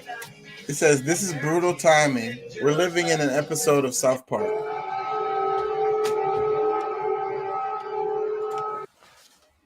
What's up? I'm probably gonna wrap it good soon. Watch me play the game. I'm off tomorrow. I don't fucking care what happens. So what goes on? You said you want to get something done. You wanted to get some stuff done tomorrow. Yeah, but today's the day to fuck off. So when I wake up tomorrow, then I get shit done. Yeah, at least I went to class. I haven't been being very productive either. Nigga, you get up and go to class. I respect that. Proud of you for that. Yeah, that's all I did. I'm really proud of you. You get the fuck up and go to class. Yeah, that shit hard to do when you fucking there ain't no motivation. Nigga, you still do it though. That's the thing. I have to motivate myself, bro. I have to drag myself out of the bed. Dude, you fucking get up. That shit is hard though. That shit is fucking. That's amazing to me. Like really, literally, I'm not real talk. I'm serious. Yeah. You be like. You should get on the show. What you think about the Ukraine and all that shit? Bro, that shit is crazy, bro. I think fucking it's gonna be bad. It's bad now. People are losing their lives. People are dying. You know. You think I think that I think that Putin has a fucking end game. Literally, he wouldn't have done this shit unless he had an end game. Yeah. So, what do you think it could lead to World War III? Yeah, or worse. That nigga fucking, he wants to take Ukraine over, and he think he can. Otherwise, if he didn't think he could, he wouldn't have done it. He thought this shit through for years. And what undermines him the worst is that young ass president, the young Ukrainian president. He's so young, and Putin thinks that he does not deserve that, and he's not. Putin thinks that the Ukrainian president is not smart enough to strategize. Bitch, you a stupid motherfucker, Putin. He got NATO, Poland, all these ones helping, but he thought about that too. Yeah, I'm finna say, man. You know about that too. People better not underestimate. He has an end game. Yeah, you better not underestimate that, man. That nigga got an end game, bro. That's what's scary. Yeah, whatever his plan is I'm sure things are going right along according to plan. Just the way he thought. the U.S. round, NATO, all that kind of shit. And then if I get my back against the wall, I'm fucking pressing every fucking button. Trust me. What else he could do? Well, that's the thing. I wanted to talk about that on the show a bit, but the countries that have nuclear weapons, those are the ones don't nobody fuck with. So and then but that's what's crazy. They always be trying to tell everybody, to get on this non-nuclear thing. As soon as they do, they go fuck them up. That's what they did to Libya. And then like the United States be saying, yeah, we're not gonna do it, but then they still got them. And then Russia might say, no, we're not gonna do it, but we still got them. China do this. I don't know if China really has Russia capabilities because they said they wasn't. You have no idea what China has. Because they be trying to be 100. They be trying to be honest. So if they said they didn't have them, I would believe them. They're so smart. But like I say though, that's North Korea. Why do you think they ain't fucked up North Korea yet? You think that's a little bitty ass little country? Guess what? They fucking keep letting me. You know how North Korea keep getting this shit? We selling it to them. How you? Every country that's I wouldn't be surprised. Every country we that sell has weapons. Shit, we sell the fucking. We sell weapons. To them. So, but look, how you gonna tell them not to have this and we got it? Right, and then we sold it to them, and then but the thing about North Korea is fucking. That's the reason why they got nuclear weapons. So it's like, bro, don't bring it. Don't think about it. No. So those are the countries that are safe. You know what I mean? They use that as a deterrent. Right. You know what I'm saying? It's same thing with Russia. Same thing with the United States. Ain't nobody finna fuck with us on that level. Because if they push that particular button, they know that's it. If you have that mindset to go that far, like Putin has done, he has an end game. He don't give a fuck. That's scary as fuck, bro. And yeah, we have nuclear deterrence that can shoot the fucking nukes down before they fucking reach our fucking stratosphere and to make it catastrophic or whatever. But dude, that shit is not cool at all. Doc says Putin is playing 3D chess. 46 can't even remember how to play checkers. Leave Putin alone, I'm telling you. No, kill Putin. They could have been killed that bitch. That would not be a good idea. No. Doc says, on the other hand, you realize that all those countries agree with joining a group that's purpose is to stop Russia from gaining power, especially ones that were formerly under their control. You remember Doc used to work at Outback? I remember that man. The white dude, right? White dude. Yeah. Older white dude. Yeah. Now see, white dudes like that, they be knowing about that shit. Like for real. This fucking Doc, boy, Doc. Yeah, he be on the show all the time. I got this white dude named Jared that I work with. This nigga is all off in this war shit. And be like, we're in trouble. Not just the US, but the countries. We're all in trouble. The world. Yeah. This dude did not just do that on a whim. He has a plan. He has an end game. Yeah. That shit is scary as fuck, bro. Yeah. Ain't no telling, man. Ain't no telling which way this could go. See, shit, they didn't think that's the end game. That's the thing. They didn't don't know what the fuck he's going to. For him to be that gangster, he already tried to invade Crimea. I think they didn't finish it because after World War I led to World War II, I believe, because they didn't wrap things up properly. But that's the thing. And the same thing happened with World War II, but they had this Cold War thing that kind of been prolonging this thing, and then Russia collapsed, and then so we didn't have nobody. But then China over time has become a real world power, and Russia has rebounded. Yeah. They're pretty damn strong too now. So what I mean is and Russia feels slighted because they're the ones who got rid of the Nazis. They're the ones who won World War II. And see, Putin. And then they lost all that territory. See, Putin, that's what he's trying to do. He think that we're gonna push back. The bottom line is he has so much control of a lot of the fucking oil. Yeah. That's what Doc just said. With Ukraine, Putin will control 80% of the oil of the God, most of Europe. That's his push. That's his push. But he already sells most of the petrol If that he- Europe buys. I don't know about how much sanctions the U.S. put on his ass. We need that, or we don't get it directly from him, but we get it from other places that he sell it too. This is bad, bro. I'm sorry. I feel bad. I feel I'm afraid. And then there are people that are like fucking dying. Like this is war. Yeah. This is like real war, bro.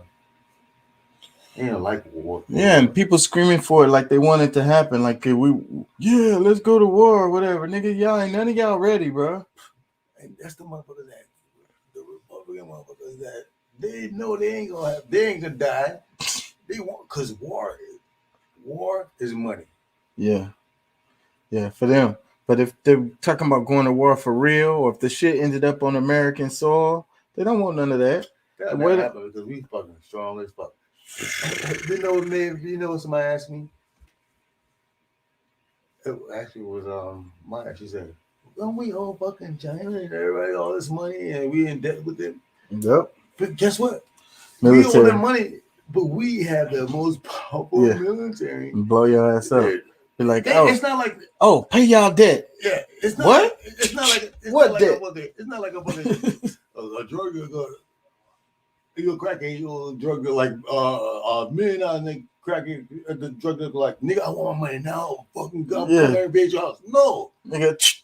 Like, no. I'll blow your whole everybody. Yeah. Everybody you know up. We have money machines. We can make that money and pay them off. Yeah. But then that devalue all the dollar. But it's more complicated than that. It's so and I could see how like the edges, and then with so much internal turmoil in the United States, and like I always say, the only country that could take out the United States would be the United States. Yeah. So, but we have some internal divisions that's really getting stronger and stronger right now, and this is a perfect opportunity. You know what I mean? You got people that not feeling the government, they not trusting the media, they hate Biden. You know, they don't want to be they might not want to be a part of the United States. They want to create their own little thing. That's and dangerous. Exactly. Very so that's what's happening. Within Listen, that's what's happening in Ukraine. So who's to say some niggas over here be like, nah, we don't want to be a part of the U.S. no more. This niggas already doing that shit. Fucking hate. And that's what I'm saying. And then what if China or Russia was to come to their aid and be like, you know what? That shit is already in the works.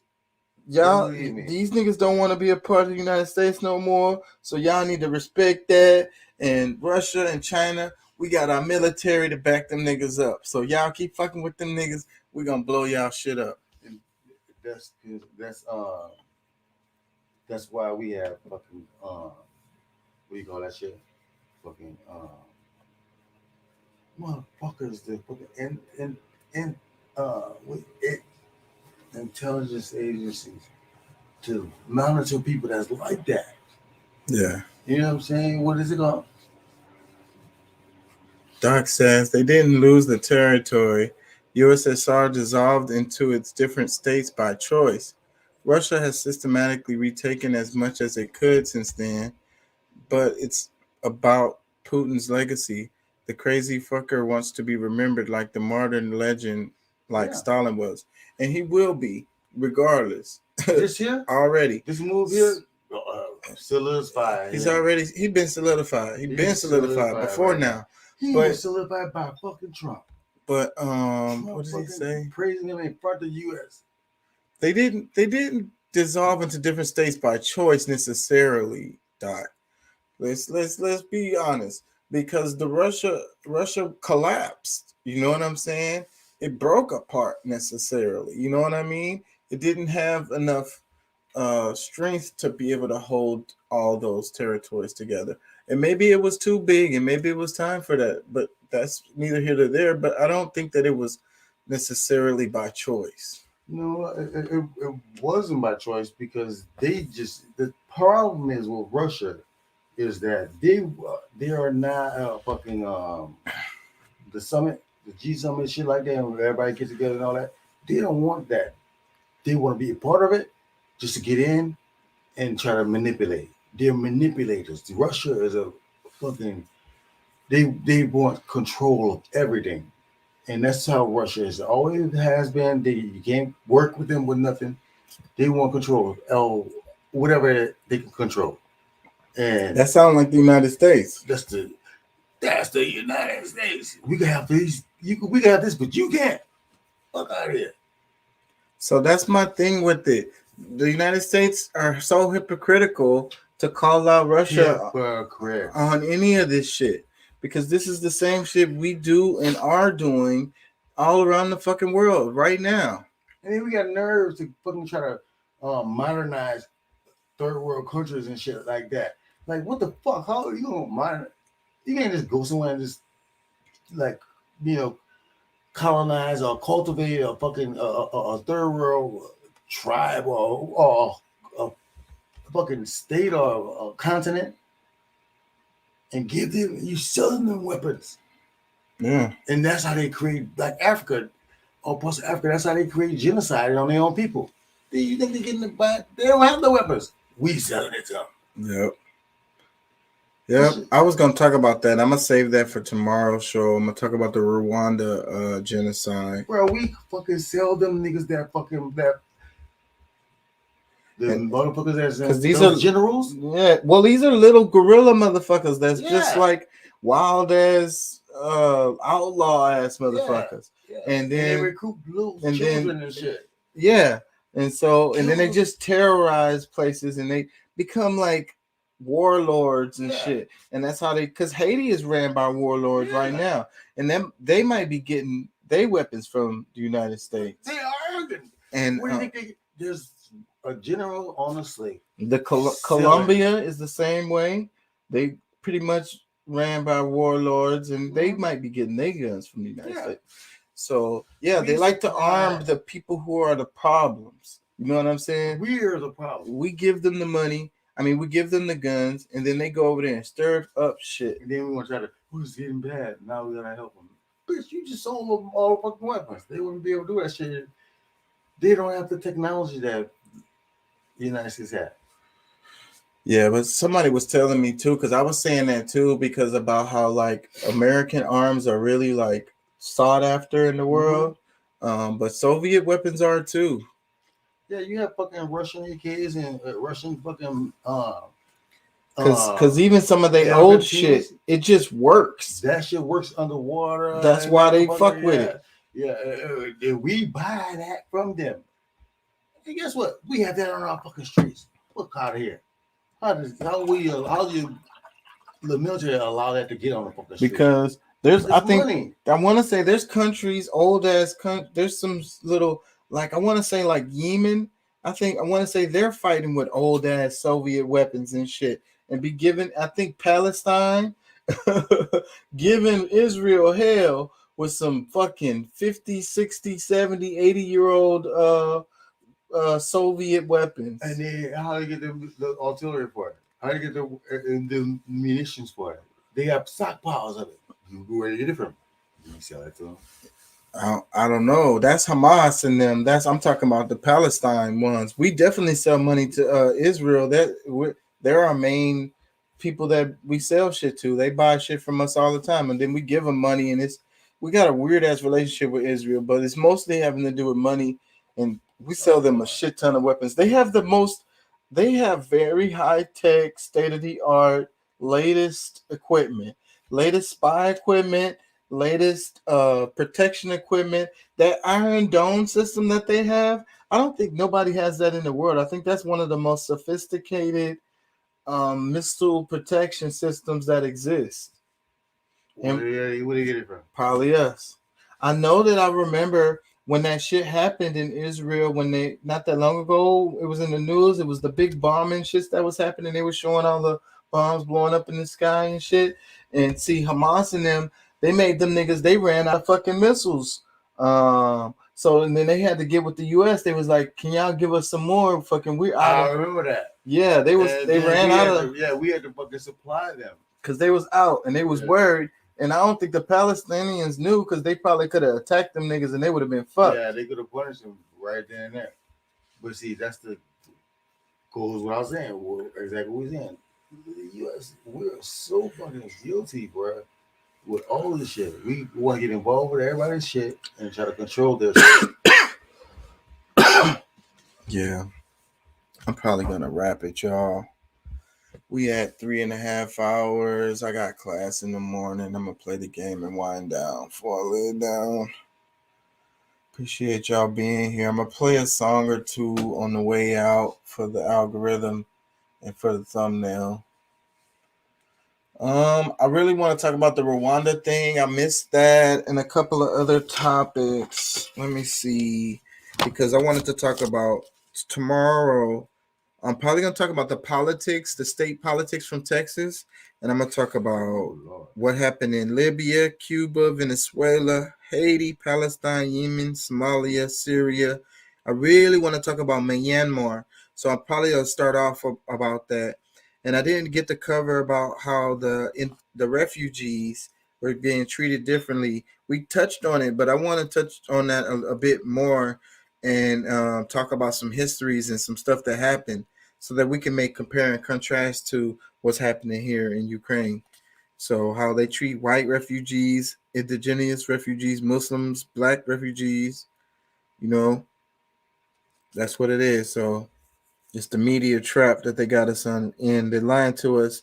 The propaganda that we get from the media, and the Cold War goes on, and genocide goes on. History repeats.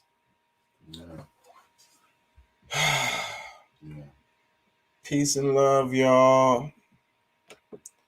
Thank y'all for joining. I'm finna wrap it.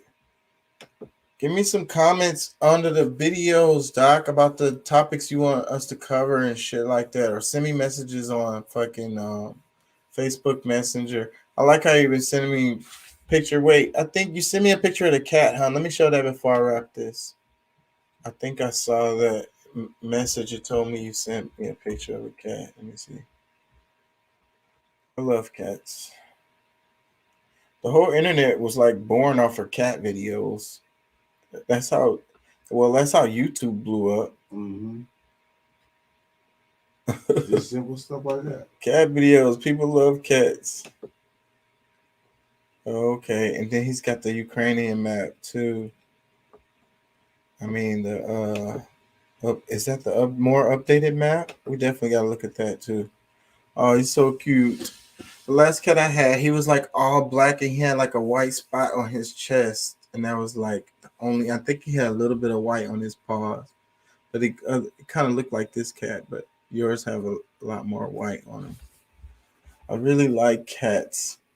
Y'all looking at the picture like he posing for the picture and shit. This nigga, this nigga a model and shit. He like, yeah, go on, take the picture. I know I'm cute. Shit, you want me to? I'm gonna lean my head to the side a little bit right there. Get my good side right there. That's my angle. My good side. My angle. Let me get my angle, bro. Get my angle. Hold on. Let me see. So this picture shows. Doc, explain this picture because it's got a whole bunch of dates. 1945 Germany, 1523 Denmark, 1945 Russia, the Allies. It's way too many dates on this damn map, bro. I can't really read this. I don't know what it's saying. There's no legend either.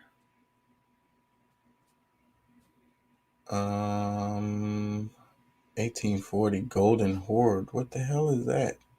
1944 Denmark. I don't understand this map.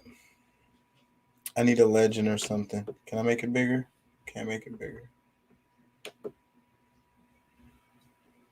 Yeah, I'm finna wrap it, y'all.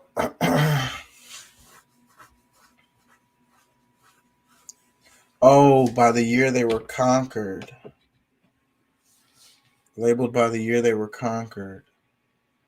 Yeah, but that's not very helpful. That map was all over the place. Anyways, y'all, peace and love. I'm gonna wrap it. I gotta try my best to go to class. I missed this class earlier this week because I didn't feel good, so I really gotta go to this class in the morning. Peace and love, y'all. I'm gonna play one or two of these for the thumbnail. Thank y'all for joining. Thank y'all for listening. Wait, yeah. Doc says deuces. Deuces, bro. Get you some rest. Join the show tomorrow. Pat will probably be here. And Deuce, hopefully I'll have Deuce here too.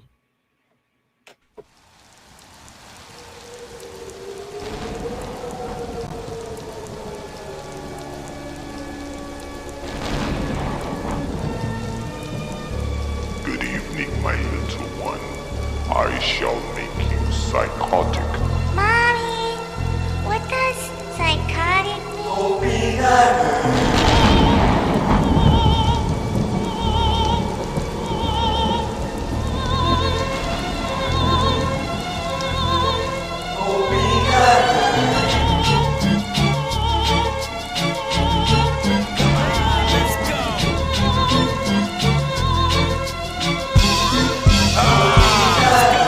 Bouncing back and forth, and you know I'm swinging bows. I'm about to change course, go home and changing clothes. I'm looking at this bitch, it seems like she's saying no. I'ma hit the streets, though I'm supposed to be laying low. I'm following the buzz, never know which way it go. Keep on bringing heat, cause the G.O.D. say it so. Sailing on the beat, so you can't chop and play it so.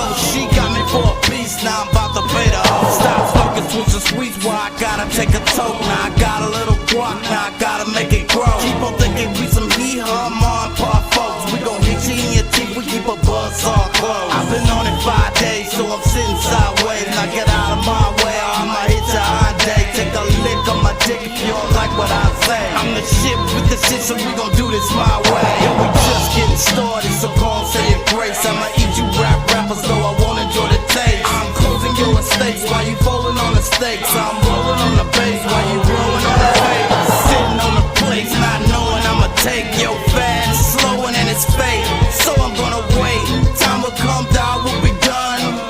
I saw it and I said that it was great. Mommy, what does psychotic mean?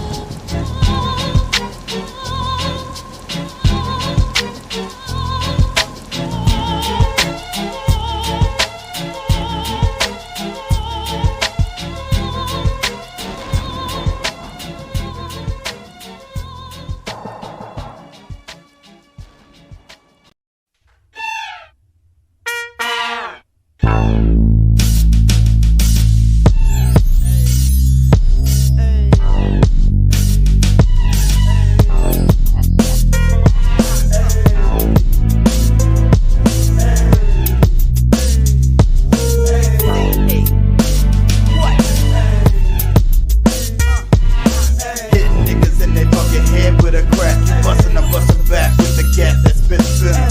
Hitting niggas in their head with a crack. Bustin' back with the gat that spits venom.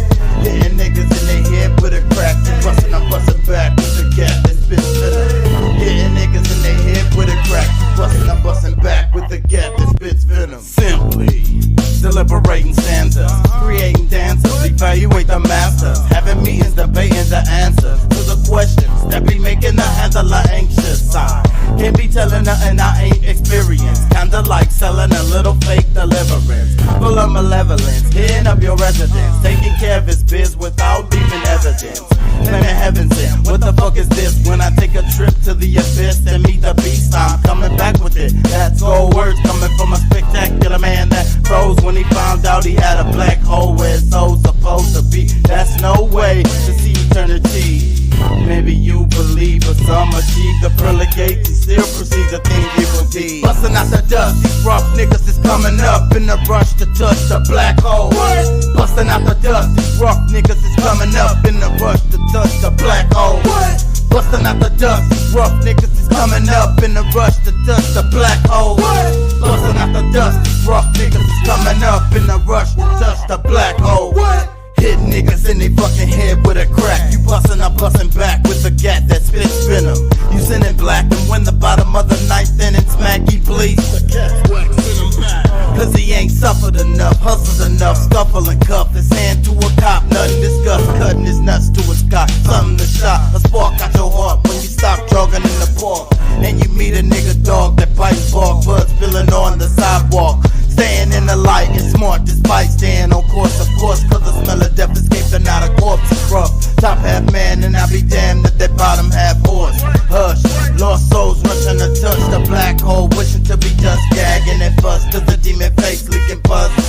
Busting out the dust, these rough niggas is coming up in a rush to touch the black hole. What? Busting out the dust, these rough niggas is coming up in a rush to touch the black hole. What?